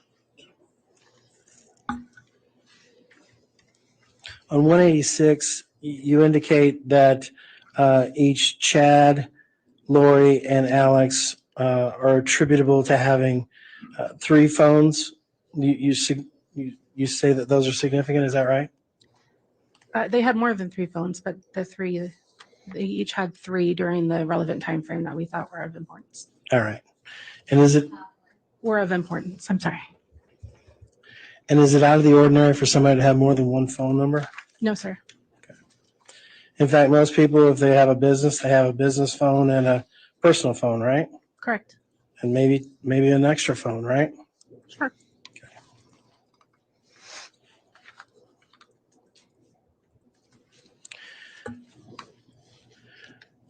There was on Lori Vallow's phone numbers, there was a phone number associated with 808-755-5452. Yes. And you indicated on direct examination that this was subscribed to Premier Financial Services. Correct. Are you aware that Lori and Charles Vallow own that company together? I probably at some time, I don't remember that off the top of my head. No. So you didn't know that? Maybe initially, but it did not come to me today. Okay.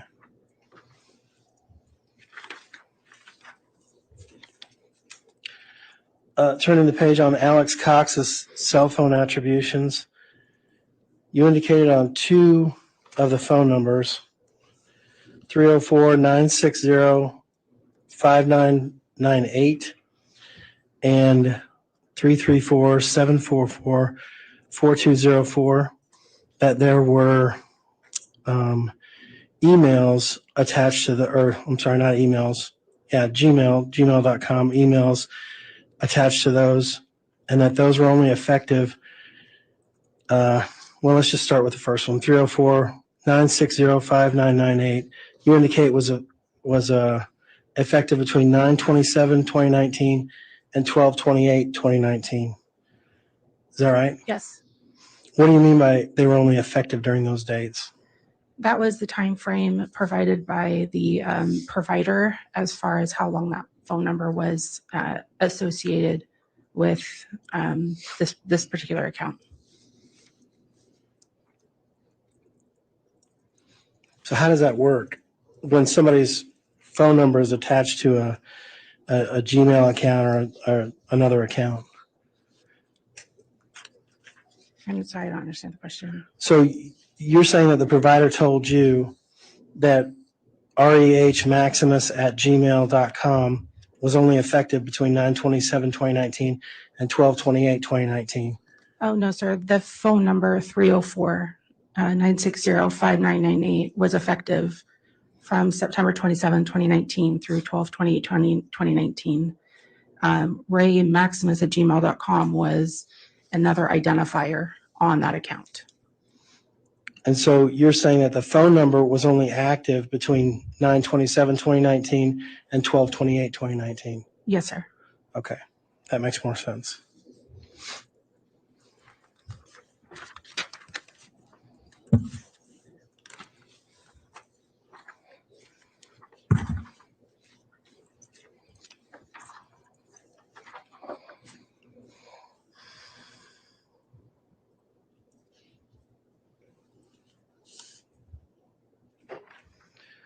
You talked a lot about some of the searches that were done, and trying to find that.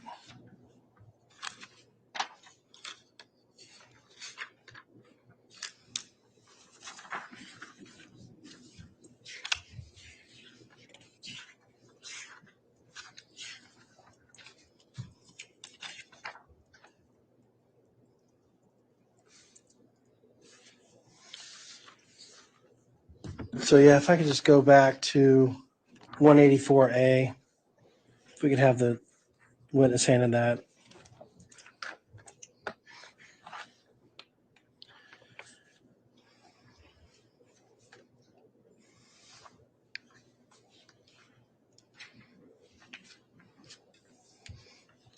Thank you. So if you look on the second page, the summary regarding Lolly Time Forever at Gmail. On 7/21/2019, talks about Gerber life policy, and then there's a semicolon. Was that all one? You put a lot of things in quotes, and then there's several things attached to each one. Were they separate and distinct searches, or were they all one search? They were separate searches, or it was a search and then it would be a visit. So there was a visit to a site, or it could be multiple searches. Okay, so when you say a visit to a site, that's when you type something in, you click on it, and then other things pop up in the background, Correct. and they lead you to that particular site? Yes. Okay. And can you differentiate which one was which on these on this particular exhibit? On this exhibit, no. How would you be able to do that? I believe I have a full report that shows which, I'll have to double check which sites were visits and which were just searches. Okay. And Or where is go that back to report? It's in, I don't know if it's in evidence or not. So there's no way for you to tell us today whether or not these were searches or whether they were visits? Each individual one, no, but they appeared in the search history. That's what I can testify to. They appeared in the search history on that particular day? Correct. So they could have happened any time during a 24-hour period? Correct. I didn't get into the minutes, no. Okay. So the next one down, 7/26/2019, Phoenix Pet Services, Craigslist, Cell Service Dog. You didn't research into or ask any questions about what that was specifically about? I did not. However, my job is more to provide leads to investigators, and I know that those leads were ran out by other people, but not by myself, no. Okay. If I could have just a second, Judge. You may.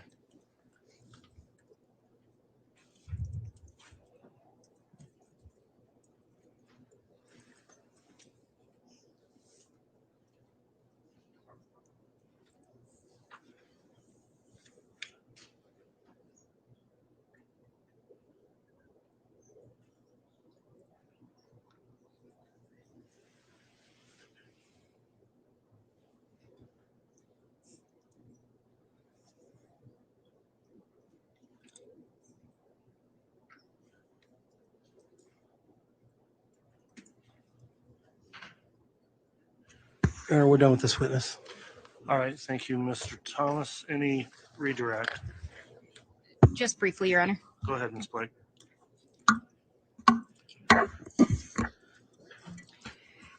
Ms. Heideman, with regard to the Google searches, were you tasked with just looking at what was searched? Yes. And were you looking for information that appeared relevant to the investigation? Yes, And when you found that information, did you pass it on to other law enforcement officials? I did. And when you first began that search, had the children's bodies been located? At the time I first reviewed it, no, it was still a missing persons investigation. So specifically on that WIN search, did that initially appear relevant to you? No, not at first. When did that appear relevant? After the children's bodies were recovered And was that based on the location of their, of their remains? yes, You were asked if it would surprise you that the kids died on a Monday. correct. Do you recall that question? I do. If I told you that September 8th was a Sunday and September 9th was a Monday, would that surprise you? It would not. Of 2019. It would not. And if I told you that September 22nd was a Sunday and September 23rd was a Monday in 2019, would that surprise you? It would not. With regard to the temple visits, were you looking for times that Chad and Lori were at the temple together? I was. You were not looking at times that they went separately? No. Was November 5th of 2019 a significant day? Yes. And what day of the week was that? A Tuesday. I have no further questions. All right, thank you, Ms. Blake. I don't see any need for redirect after that, or recross, I'm sorry, Mr. Thomas. So No, with Your Honor. that will conclude the testimony of this witness. Can the witness be released from any subpoena? No, Your Honor. Ms. Heideman will be recalled later. Okay, with you being recalled then, Ms. Heideman, I'll indicate again, there is the exclusionary rule in place, so you're not allowed to observe any trial testimony in this case before you testify again. You can go ahead and be escorted off the seat there with the bailiff, and then once you've done that, I'll ask the state to call another witness. So thank you for your testimony.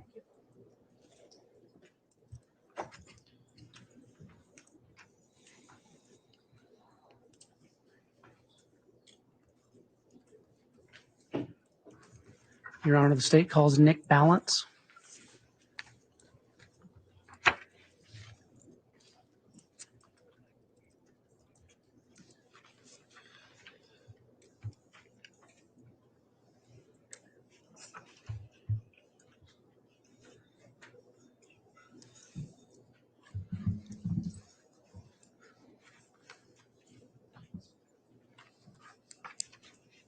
Do you solemnly swear or affirm that the testimony you're about to give will be the truth, the whole truth, and nothing but the truth, so help you God?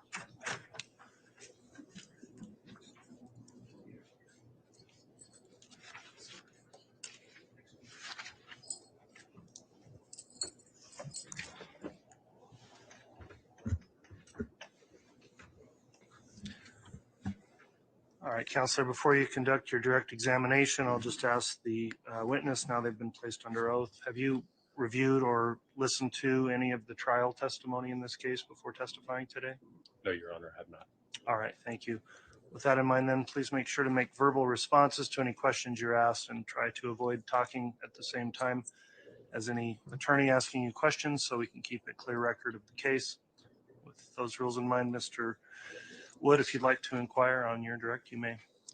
Thank you. Will you please state your name and spell your last name for the record?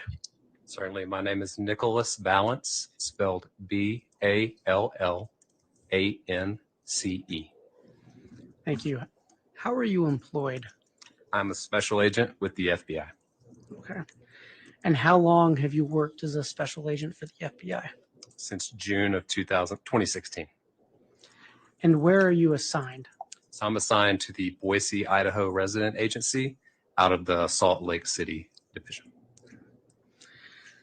Prior to being a special agent with the FBI, were you previously employed in law enforcement?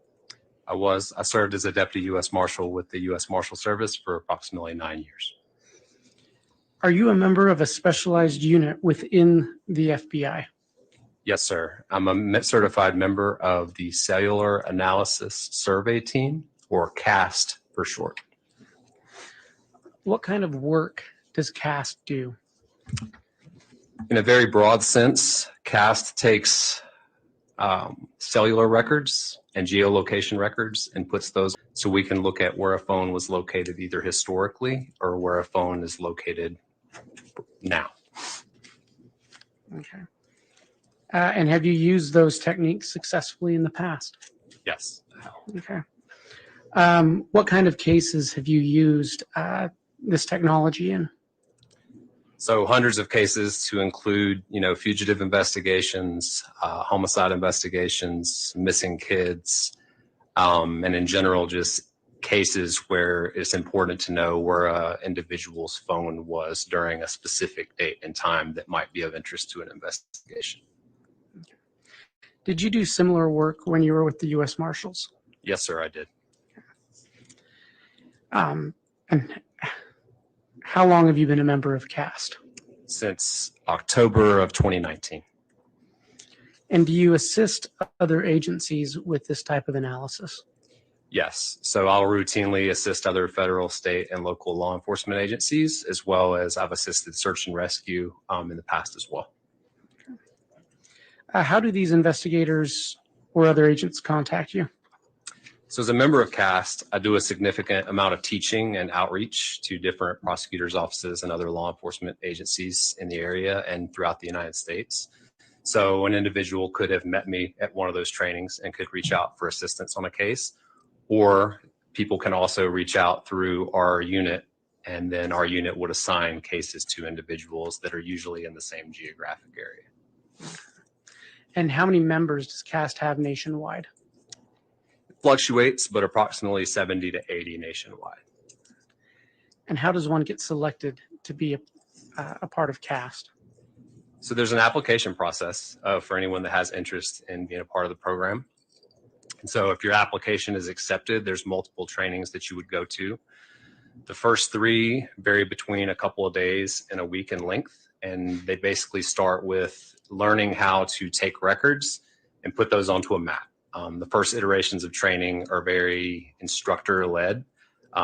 There's a lot of teaching points, whereas when you get to the third piece of that training, it's more of you're given a problem and you have to work that problem out, map out those records, and then provide the solution, and then that's graded. So if you complete those 3 pieces of training, then you would go to our 4-week certification process.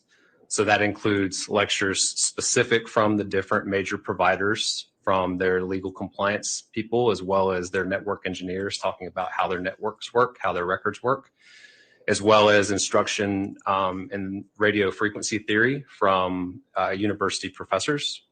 And then we also get instruction on what's called drive testing, which I can speak to a little bit more later if asked. But drive testing, learning how that works.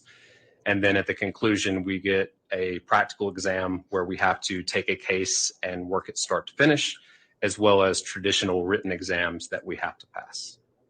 Okay. When you complete that training and those written examinations, are you considered to be certified? Yes. With regards to the Rexburg, Idaho area, how many primary companies operate cellular networks? Primarily 3. It would be T-Mobile, Verizon, and AT&T, and then historically Sprint as well prior to them merging with T-Mobile. Okay. And do they all operate independent of one another? Yes, they do. What does that mean in terms of cell towers? So basically what that means is if you have a T-Mobile phone and you're paying your bill to T-Mobile and utilizing their network, your phone's going to utilize the T-Mobile network. And even though an AT&T tower might be very near your house, your phone would utilize that T-Mobile tower providing coverage to your phone. Okay. We talked about cell towers. What specifically do cell towers do? So from a broad sense, if you think about, I'll speak in a lot of analogies just to kind of explain things. But if you think about your phone as being a radio that you could go get from an electronics store, and so you have two of them and you can communicate back and forth on those two-way radios. So the problem becomes is those radios aren't powerful enough to go, say from Boise all the way to Rexburg. So that's where your cellular network comes in. So if you think about that radio or your phone, it's going to communicate with a cell tower. And so those cell towers are going to be placed throughout a particular city, throughout a particular area. And what it's going to allow it to do is that radio can then take that call or text message, whatever it is you're trying to send out, and put it onto the traditional telecommunications network through that tower. So if I were sitting here with a two-way radio, I wouldn't be able to talk to my buddy, say in Rexburg, because it's just not going to transmit that far. But with a cell phone, I can transmit to that cellular tower, and then it can route that call to the person that I'm trying to reach that might be a great distance away. What is the range of a cell tower? So it varies. Typically, you'll see it follow the population of a particular area. So as an example, here in downtown Boise, you're going to see towers a lot closer together because they're providing coverage to a lot more cell phones just because there's a larger population here. Whereas if you get out into the more rural areas out in the counties or even over to Rexburg, you'll see that those towers will provide coverage to a much larger area away from where they're located. And are cell towers responsible for providing coverage to a particular area? Yes. Generally, what the cell phone company is going to do is they're going to aim the antennas on that tower to provide coverage to a specific area.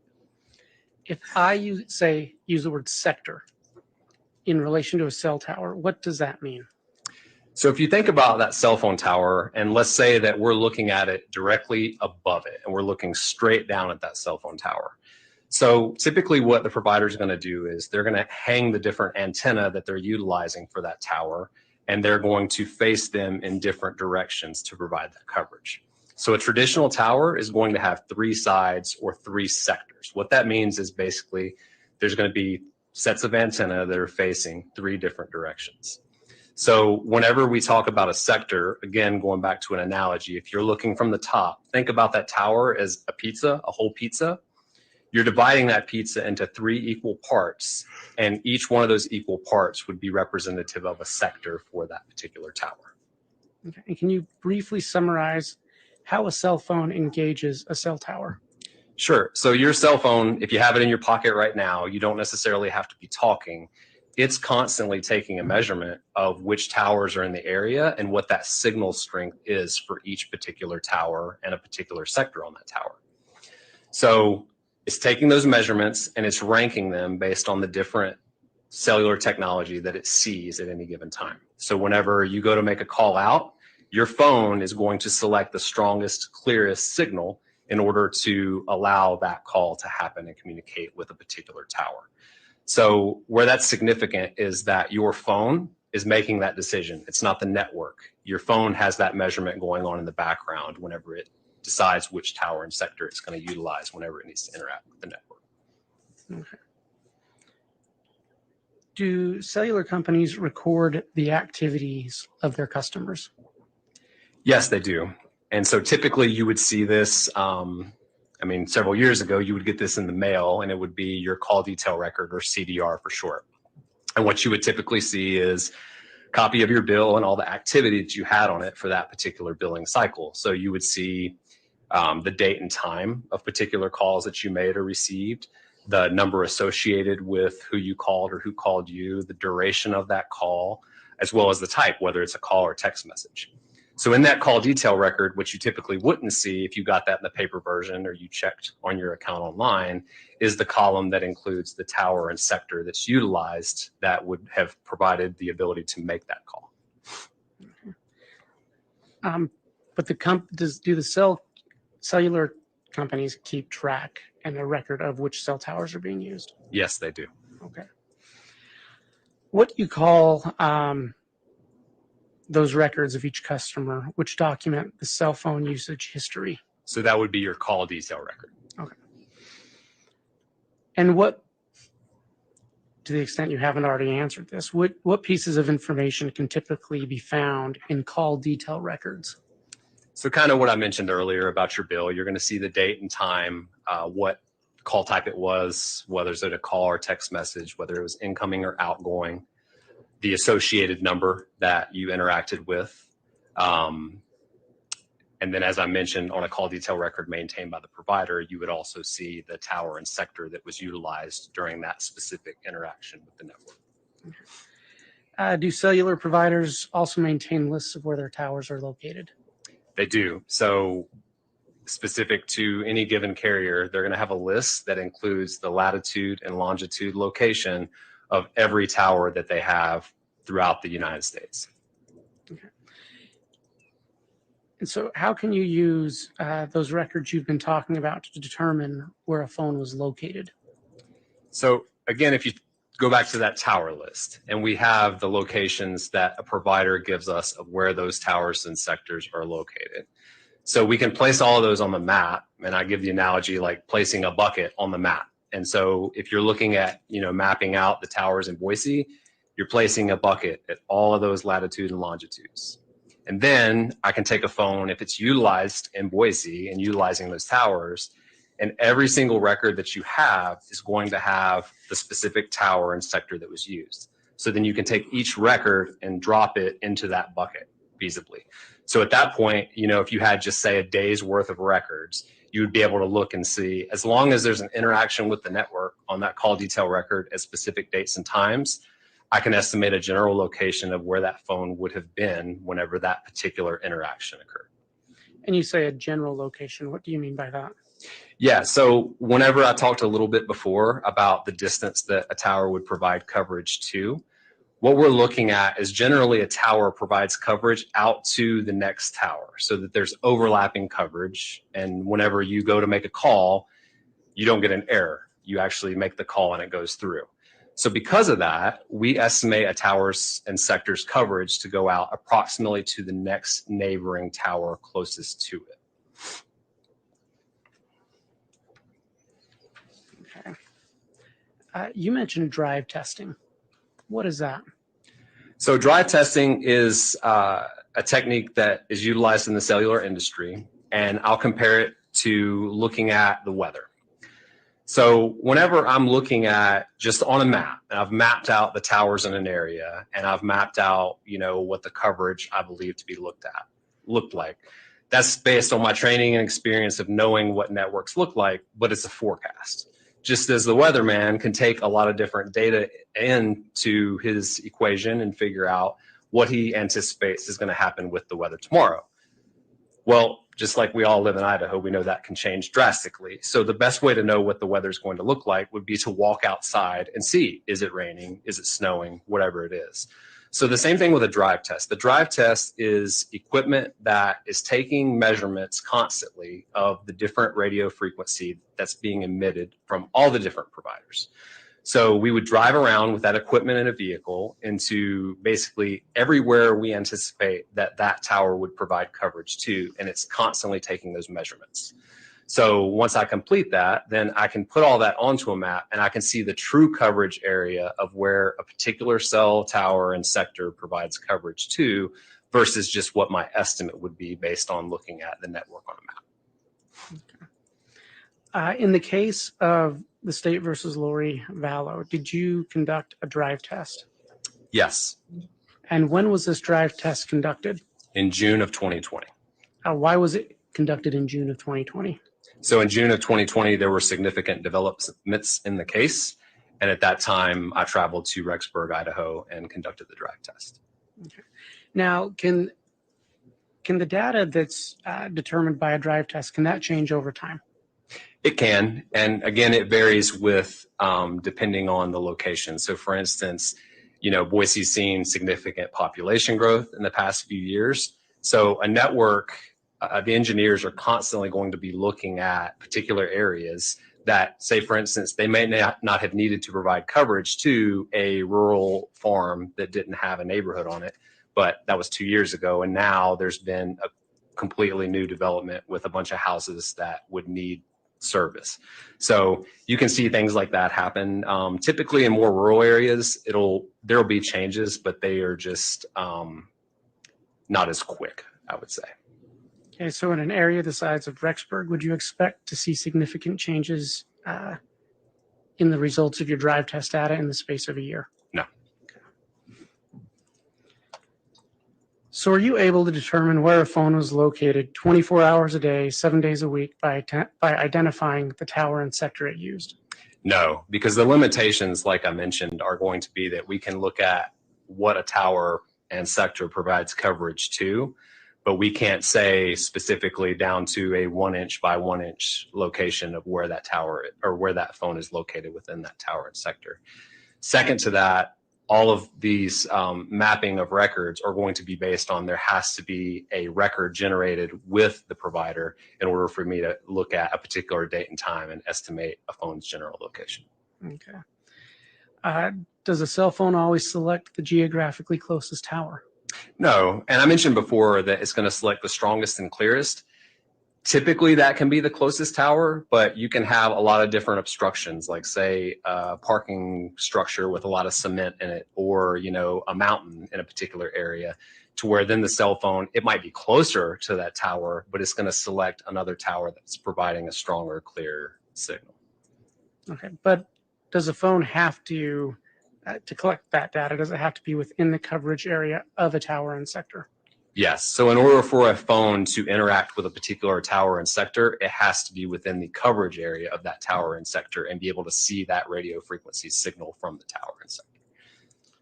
So based on that, regardless of the phone selecting a tower closer or slightly further away, the phone's approximate area can still be estimated, correct? That's correct. Okay.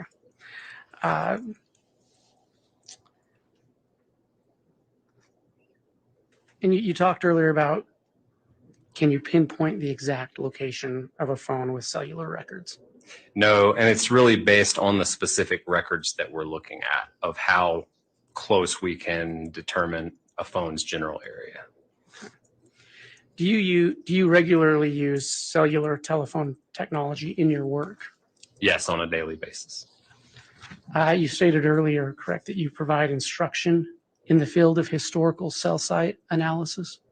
Yes. So I've taught, I believe it's 6 or 7 iterations of our CAS Basic class, which is our first class that you would go to if you were interested in the program.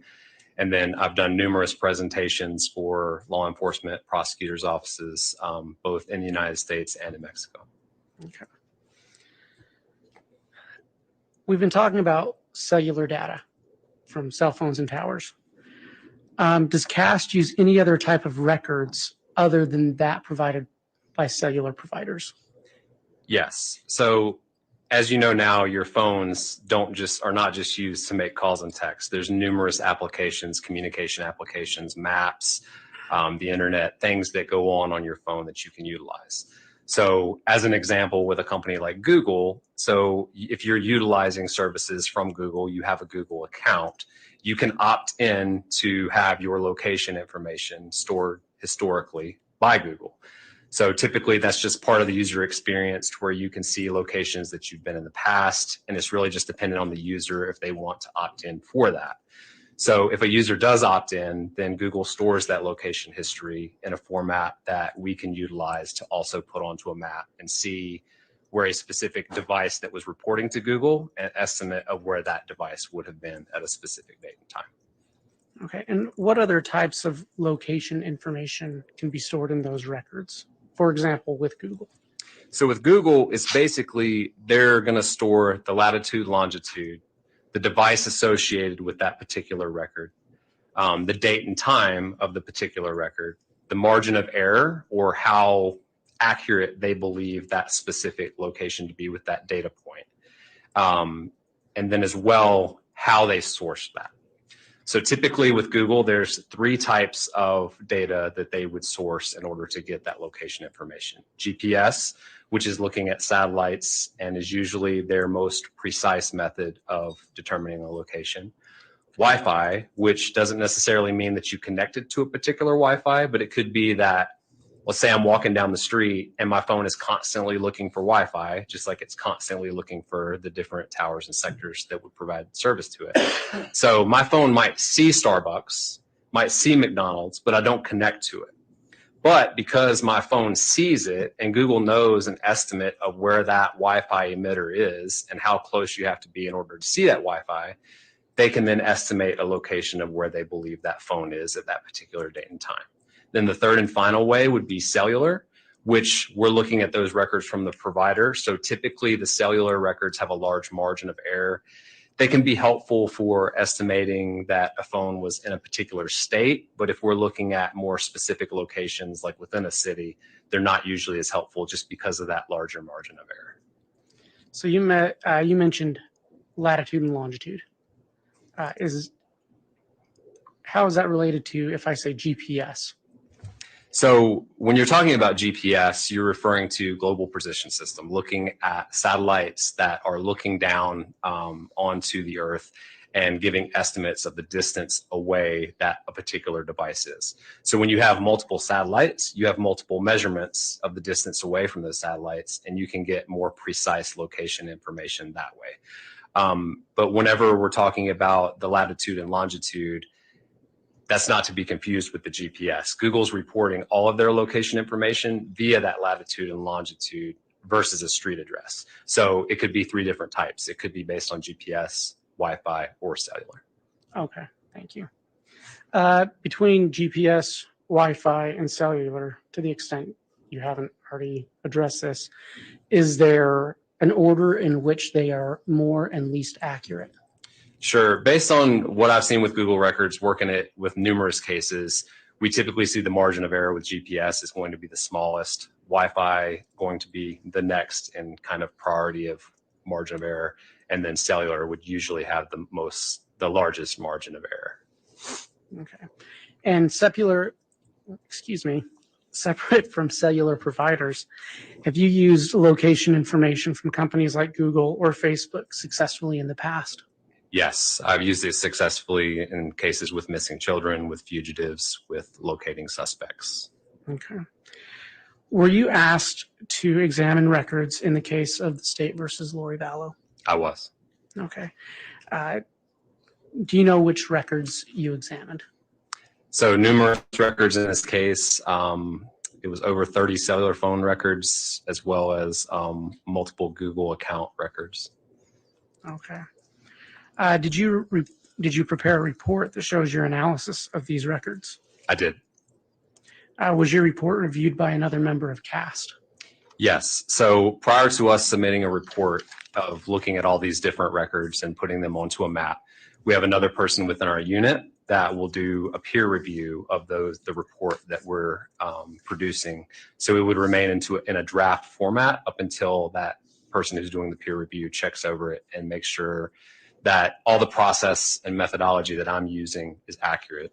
And then at that point, we would have a final product that would be submitted to whoever was requesting it, in this instance, the prosecutor. Okay.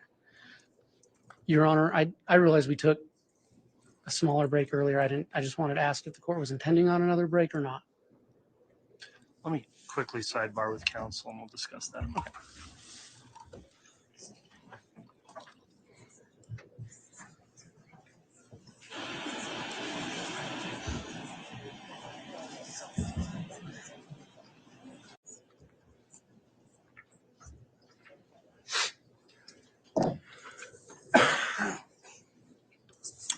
All right, thanks everyone. In lieu of a break, I think I'd suggest we go about another 30 minutes and then call it an afternoon. Is that fine with the jurors to do that and have a break now? Okay, everybody agrees. So if you want to go ahead and continue with your direct, Mr. Wood. Thank you. I'd ask that the witness be handed State's Exhibit 156. A disk copy was provided earlier to the court and to counsel. I say disk, I mean a USB. Do you recognize State's 156? I do. What is it? So it's an envelope that I was given earlier that contains a USB drive, which contains a portion of my report. Okay, and have you reviewed that that USB and that portion of your report? Yes, I have. What format is it in? So it's in a PowerPoint format. Okay. Upon review of that, did you initial the USB disk? I did. Okay. And once you put it in that envelope, did you seal the envelope? I did. did you sign, or did you initial or sign and date over the seal? Yes, I initialed and dated. Thank you. Sorry, I should have waited for your answer. And is that envelope in the same condition as when you signed and dated it? Yes. The report that's contained in there, you mentioned that you created it after examining multiple cellular records and Google records. Yes. Was your report so when you look at the Google records, for example, approximately how many pages of Google records are in the record that you had access to? So I was looking at the Excel spreadsheet. So I don't know about pages, but it was several 100,000 lines on that Excel spreadsheet. Okay, so it's voluminous. Yes. Are the cell records, are they, how are they stored? And like, can you give the jury size of the quantity of size of one of those records? So it depends on the particular provider. They can be stored in text format, in PDF, in an Excel format that's readable. And it really just depends on the amount of use of a particular provider and over how long, of how lengthy they would be. Okay. In your report, did you summarize that data for specific dates and times? Yes, I did. Okay. And would that summary be helpful to you in testifying to the jury about the records you found for those date and times? Yes, it would. When you looked at that USB earlier, was that a true and accurate representation of the slides from your report? Yes, it was. Okay. Your Honor, pursuant to Rule 1006, I would ask that State's Exhibit 156 be entered into evidence. Any objection? Yes, Your Honor. Lodge your objection, Mr. Thomas. Thank you, Your Honor. I would object as to completeness. I understand that the state did provide us with a copy of Exhibit 156, and it does have specific pieces of that report. The report's not that long. I think it's only 100 and something page. Let me see. 101 pages. I just asked the court to require the state to submit the entire report and not just the portions that they're requesting. All right, if you'll give me just a moment, I'm reviewing the rule again. Response to that, Mr. Wood? Your Honor, the state has picked out the slides it believes are most pertinent for this witness. We can certainly provide the full report, but I would ask that we be able to go ahead with testimony now. And if the court deems it necessary, we can certainly provide the whole report at the end of his testimony. And I'm okay with that. As long as we get the whole report in. I understand he's probably not going to testify to every page in the report. He's probably only going to testify to the ones that he has there, but I would like the jury to be able to review the entire report if they wish. All right, so Rule 1006 does cover summaries to prove content. So to be clear then, Exhibit 156 is in fact a summary. It's not the entire report, correct? Correct. Okay, well, the objection is overruled as it relates to Rule 156. Rule of Evidence 1006 does require that the originals or duplicates be available for examination. And based on the objection of the defense, I would require that the complete report also be provided as an exhibit at some point to correspond with Exhibit 156. Thank you, Your Honor. Thank you. And we can have that provided by tomorrow, Your Honor.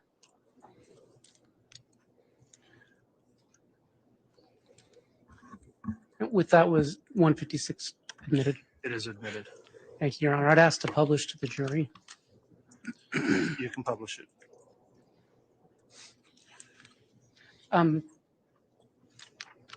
Your Honor, I'd ask that the witness remove the USB from the sealed. All right, based on the foundation laid to submit the exhibit with his testimony, I'll find on the record here that he is allowed to open the sealed envelope and remove the contents, which is a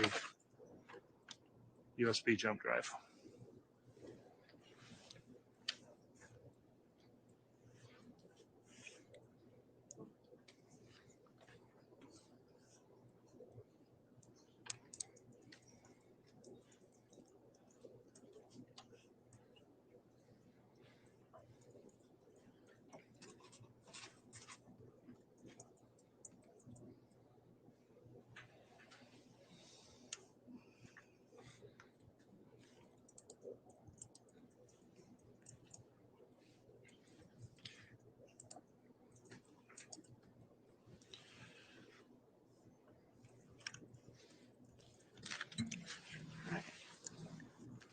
Agent, can you explain what's on page 11? I'm just going to, each of these slides, for the purpose of the day, Your Honor, is numbered where it was in the report. I didn't renumber anything, so I'll just refer to the slides by, if it's okay with the court and counsel, the number that's in the upper right-hand corner. Yes. Agent, can you describe what's on page 11? Yes. Page 11 is a part of the report that's basically showing more of a legend and showing how I'm going to be representing call activity whenever it's placed on a map. So I'll start from the top. The different circles, red, green, and blue, are representative of the other towers that are on the map that were not utilized during a particular interaction. Going down the left side, those are all of the different numbers that are included in this report that would be shown on the map. And then whenever I talked before about the sector, so as you can see, looking at the blue wedge per se, there's kind of a half circle on there. That doesn't mean that a phone was located within that shaded in area. That's merely just to show the direction from the tower that that particular interaction took place, like where from the tower the phone was generally located at the time of that interaction. So as you go down, you'll see there's multiple different numbers, and then it has a name associated beside the number that was provided to me. On the call information box, you'll see every time there's a particular interaction that's mapped out, you'll see these boxes, and that's what they represent. So the cell ID is the tower information that lets me know where on the tower list to go to find out where that tower and sector is located in the direction that it's facing. And then you'll see the date and time, the target number specifically that I'm mapping. So I'm pulling records associated with that number from the provider, the start time of a particular interaction, what the type or the direction that it was, being outgoing or ingoing, duration or how long that particular interaction lasted, the type of a call. Typically what you'll see here is voice or text, and then the associated number. So on an outbound call, the associated number would be the number that was called. On an inbound call, the associated number would have called the target number. Okay, when you talk about duration, what's that measurement? Is that? That measurement is in seconds. Okay, all right. Thank you. Can you explain, you spoke earlier about drive test data. Can you explain these graphics to the jury? Yeah, so this is basically taking what I said and showing the visual representation of that. So you'll see drive test data represented usually one of two different ways. The first way on the left is where you're looking at that darker green area. That's the dominant coverage of a particular tower and sector. So what that means is if a phone is within that dominant area, it's going to prioritize that tower and sector of what it wants to utilize to communicate with the network. The lighter green area is the coverage area. So what that means is if a phone is within that lighter green area, then it could interact with that tower and sector. It has the necessary coverage for it to interact with it. So then on the right side, you're looking at two different towers. So the tower on the top right, which is again represented by that wedge shape, and then the tower on the bottom left. So I'm putting the coverage of two different towers and sectors on a map. And so what you'll see is that orange area, those are areas where you have overlapping coverage, meaning that a phone can see both tower and sectors and could utilize either one. So in contrast, if a phone is up closer towards St. Anthony in the red and it doesn't have that overlapping coverage, it doesn't see that tower to the southwest, so it wouldn't be able to interact with the network on that tower and sector. Can you explain what's on slide 13? So just like we looked at with the cellular mapping, this is looking at how I'm going to map Google location data. So starting on the left side, you'll see three different icons. So what that represents is two different icons, Wi-Fi and GPS. So as a part of mapping with this case, anything that was greater than 100 meters margin of error, I didn't map for these particular reports. So because of that, there was no cellular data that was 100 meters or less margin of error. So that's why there's not a cellular icon up there. Below that, you'll see the yellow circle. Basically, that's how I'm going to represent the margin of error. So the center point of a particular GPS or Wi-Fi location and then the margin of error, say it's 30 meters. So from the center of that yellow circle, the radius of 30 meters going out from the center point, that's how that's represented. So that yellow circle would be representative of the margin of error. Looking at the call out box, similar to the phone previously, what you're looking at is the date and time, the device tag, and that's basically going to associate it with a particular phone that is connected to the Google account, the latitude and longitude, and then the margin of error is going to be that R and then the number following it. So you see there R14, that means there's a 14 meter margin of error associated with that particular data line. And then at the bottom, with Google, we can see a lot of data points in a short amount of time. So in order to put those on a map, it can get extremely cluttered. So typically what I would do is if I had, say, 25 different locations on a particular map, I would put a summary box. And what that's going to do is tell you what types of records I'm summarizing there at the source, whether it's Wi-Fi, cell, or GPS, and then the number of records and the margin of error associated with them. So for instance, if you were to see Wi-Fi 26, that means there's 26 Wi-Fi records that I'm representing on that particular page. And then that the margin of error is 17 to 135 meters for those. Can you explain what's on page 14? These are all addresses that were provided to me that were of significance to the investigation. So when you see them on the map, you're going to see them basically with the icon associated with that particular location. Okay. Is that the same thing on page 15? It is the same, and I'll make a secondary note too, because there's a note at the bottom of the previous page that you just showed. Basically what that indicates is that if there are locations that are very close in proximity, to put them both on a map, you might see one icon overlap the other. So because of that, I just made a note that I'm only going to put the specific icon associated with one of them, but there could technically be two, which I'll make mention of later if that becomes relevant. Agent, before we continue, we've been talking about location data. And when we're talking about the location, what specific item are we talking about the location of? When you're talking about these icons? No, let Sorry. me rephrase my question. That was confusing. I apologize. I want to talk about some of the limitations of what we're going to be looking at. Are you able to place a phone in a specific person's pocket? No. Okay. So you're able to look at records of who you believe a phone is attributable to, correct? That's correct. But you don't specifically put it in their pocket. No, and that's a common theme I think that's said a lot. Whenever we're doing these records, I'm looking at the location of the phone. I'm not looking at the location of a person. Evidence might indicate later to us that a particular phone was in a particular person's hands, but whenever I'm doing this mapping, I'm mapping the location of a phone, not a person. Okay, thank you.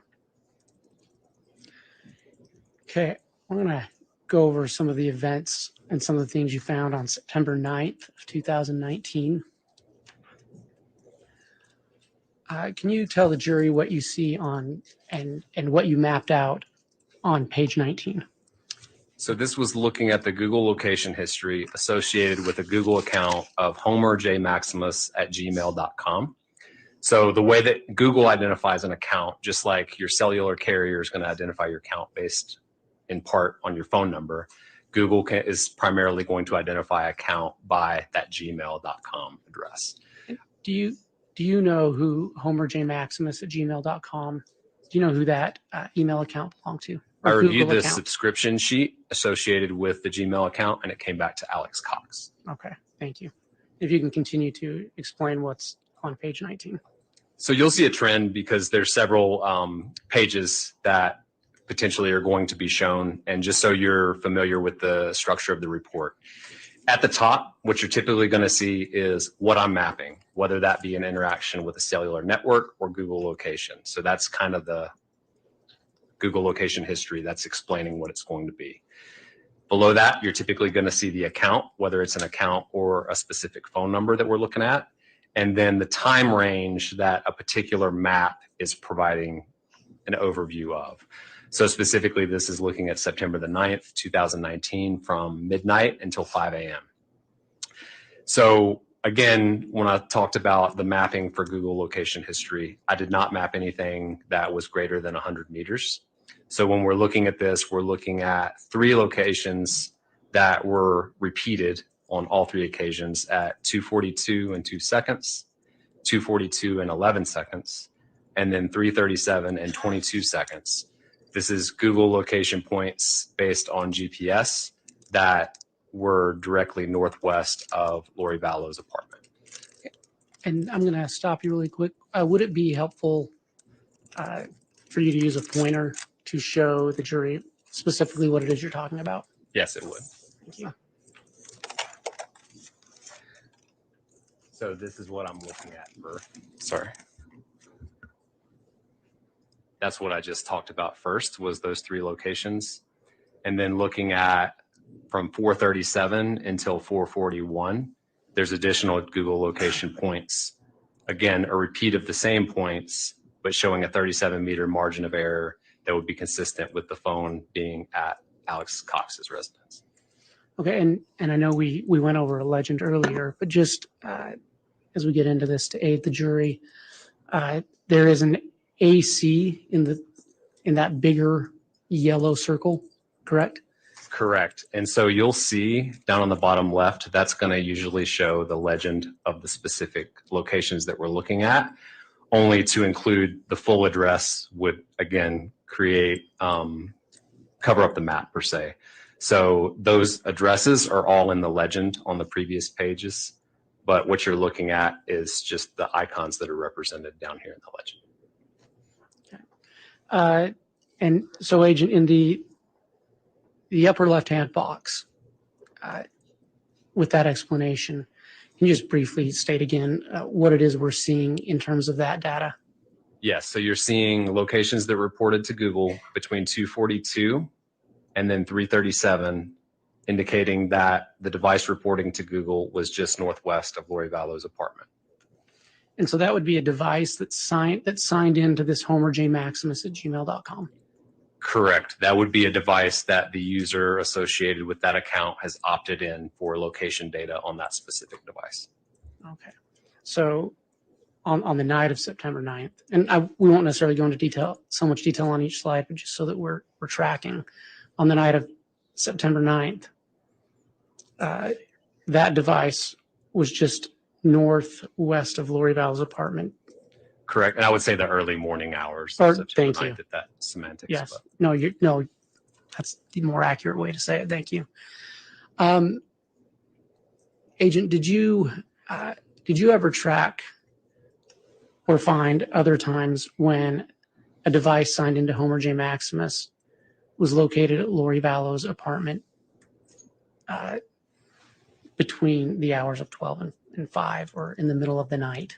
I did. I looked at the time period from, I believe, August 1st until October 31st. And there were, I believe it was less than 10, but there were other times other than this specific date and time where the device reported a margin of error that was small enough to be consistent with it being at Lori Vallow's apartment. Okay, thank you. Was there anything else on this slide that was significant to you in your investigation? I'll add one more piece just because the arrow will be recurring throughout. Anytime you see an arrow, that doesn't indicate that that's the specific pathway that a device took to travel between 2 points. I'm just simply showing that we have an earlier time from 2:42 to 3:37, and then there's the later time of 4:37 to 4:41. So basically just to show that arrow to indicate that the device moved that direction during that time period. Okay, can you explain what's of significance on page 20? So this is looking at the first time that you're seeing at least cellular records mapped onto a map depicting a particular area. So again, if we start at the top, we're looking at 2 different numbers, the number ending 0143 and 4652 during the time period of September 9th from 7:20 in the morning until 8:04. You're seeing Chad Daybell's residence represented here in green with CD, Lori Vallow's residence represented down here. This is a good example to say too, where I don't have an icon for Alex Cox's residence, but that's because if I were to place it, they're so close in proximity that they would overlap each other. And then we're looking at the location of the BYU library.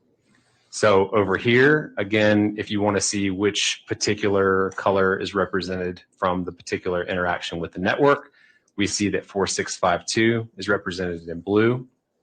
And then up here, we see 0143 is represented in orange. And then you're looking at the summary of the activity that took place on each one of those towers and sectors. So on the 0143 number, we see several incoming and outgoing SMS messages with 4652 utilizing this tower and sector, which would provide coverage to Chad Daybell's residence. And then we see a call that is between 0143 and 4652. Down here, we see the other side of that call where 4652 is receiving that call from 0143, utilizing a tower and sector that provides coverage down in Rexburg. Okay, and can you remind the jury, the number 515-402-0143, who has that been attributed to? I had that attributed to Chad Daybell. And the other number, 480-489-4652, who has that been attributed to? I had that attributed to Lori Vallow. Okay. And so on the morning of September 9th, 2019, between 7:20 and 8:04, there were multiple communications between those devices. That's correct. Okay. Can you explain what's of significance on page 21? Yes. So what we're seeing, again, the summary at the top, I'll only mention this one more time because then it might be redundant, but we're looking at tower interactions with the network between 9120 and 9374 at 8:11 in the morning. So this is a call made by 9374 utilizing this tower and sector, which would provide coverage to Chad Daybell's residence, to contact 9120. And this is showing the other side of that call where it's receiving it as an incoming, utilizing a tower and sector, which would provide coverage to Rexburg to include Lori Vallow and Alex Cox's apartments, respectively. Okay, and again, those numbers, can you tell the jury who they're attributable to? Yes, so I had 9120 being attributed to Alex Cox, and then 9374 being attributed to Chad Daybell. So is it a fair summary to say that there was 180-second or 3-minute conversation between those two devices? That is correct. The morning of September 9th at 8:11. Sorry, I didn't mean to cut you off, but yes, that is correct. That's okay.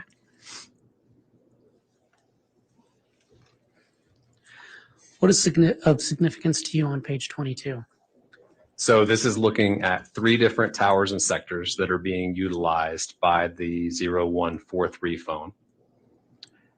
And the different activity is shown in each of the call boxes. So this is an outgoing text to 4652. This is an incoming SMS from an unidentified number. And this is an outgoing and incoming SMS, both with 4652. So when we're looking at this, we're seeing 3 different towers and sectors that are being utilized within about a 51 minute time frame. And what does that mean to you as an analyst of these type of records? So one of the things that I talked about earlier is looking at where we estimate that a phone could be based on tower and sector usage. So anytime we see usage between towers and sectors that are a vast distance apart, what I would anticipate is that the phone, especially when you're looking at, 8:58 and 9:05, that's less than 7 minutes apart. So what I would anticipate based on my training and experience is that since we're utilizing towers and sectors that are vast distance apart, there's going to be an overlapped coverage area between those two, that within that 7 minute window, you couldn't feasibly drive from down here all the way up to Parker within that less than 7 minute window. So the phone would need to be within that, somewhere near the overlapping coverage area. And the closer that is in time, so say for instance, you use one tower and sector and then 30 seconds later you use a different one, you're going to be, my estimate would be you're much closer to that overlapping coverage area. Okay.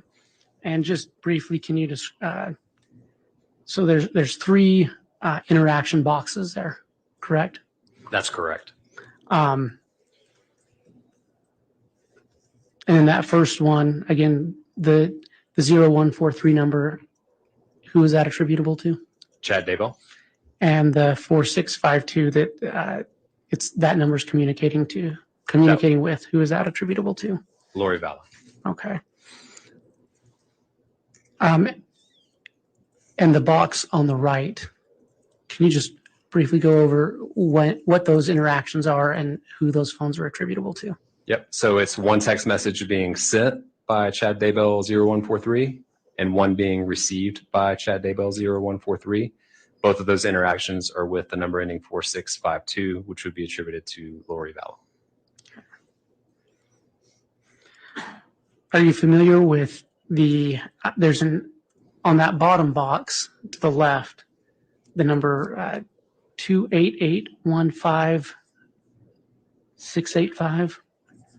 So I'm not familiar what that number is, but I would point out that it's not 10 digits. So typically you can see, like a lot of times you'll get a text message and it won't be from a true number. It might be like a service type thing that you receive on your phone. So again, I don't know without looking into it, but I would just basically take notice that it's not 10 digits to be a true phone number.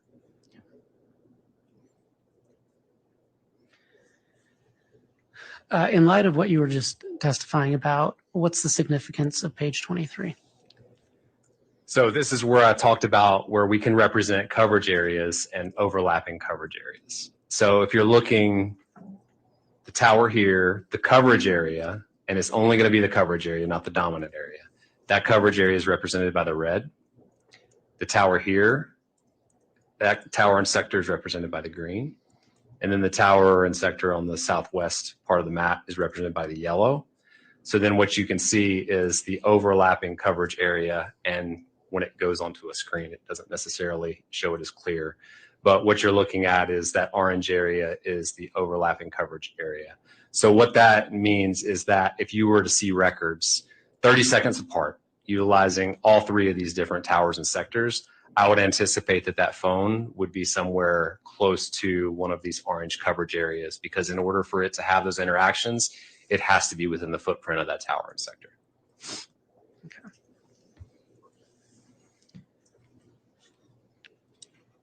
What did you map on page 25? So this is looking at, again, mapping some of the Google location history.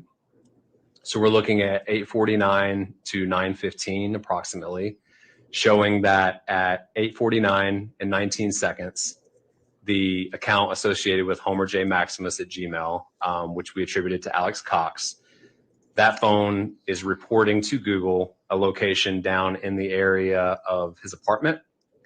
And then at 9:15 and 43 seconds, that phone is now reporting a location just south of Chad Daybell's residence.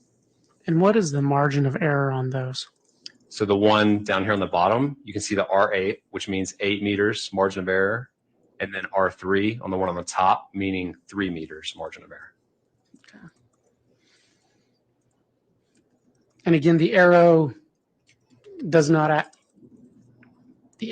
mean that's specifically the path followed, correct?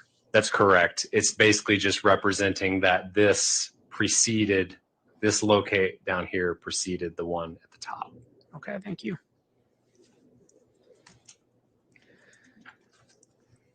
What did you map on page 26? So again, this is mapping location history for Homer J. Maximus attributed to Alex Cox for the time period of 9:21 and 36 seconds to 10:57 and 3 seconds. And this is mapping any point that I saw in the Google location history that was of 100 meters or less. And so what that gave is 4 location records that indicated where Google believed this device was during the specific times on the called out boxes. Can you specifically point out those times and the margins of error with those? Sure. So the first one that we see is at 921, which is a 6-meter margin of error. And that's going to be represented by this smaller circle here. I realize the other one is over top of it. The next one that we see is at 922 and 50 seconds, which is going to be up here by a gate into the Daybell property. And that's a 3-meter margin of error. Then we're going to see at 1039, this 43 larger circle, margin of error, which is where the Google location is indicating that the device is basically a 43-meter margin of error in the backyard. And then we see at 10:57 and 3 seconds, a 5-meter margin of error, which is plotted just south of a location that I was provided for the burn pit. Okay, and can you, I see that you've got your legend labeled, but just for benefit of the jury, can you point out where each of those labels are located on that map? Sure. So Chad Daybell's residence is represented in green here with CD. The location of Tylee Ryan's body is here, which is represented by TY in red. And then BP is the burn pit, which is just southeast of where Tylee Ryan was located. Mr. Wood, I think we're at about time we ought to consider breaking for the day. Okay. I don't know if that was a good breaking point or you had a few more That's questions. just fine with the state. Okay, I appreciate that. All right, we will call it a day then and be back in the morning at 8:30. Ladies and gentlemen of the jury, thank you again for your jury service. I will advise you, as I have each day, upon concluding trial for the day, please make every effort to not discuss this case amongst yourselves or with anyone else. Please don't do any investigation into the case while you're on the break for the night. Please don't follow any of it on the news or look it up on the internet in any way. And I appreciate you every day following that instruction. It's very important to the case, and the parties as well as the court appreciate your continued adherence to that. So with that in mind, we adjourn for the day and plan on starting again with further testimony at 8:30 in the morning. All right, please.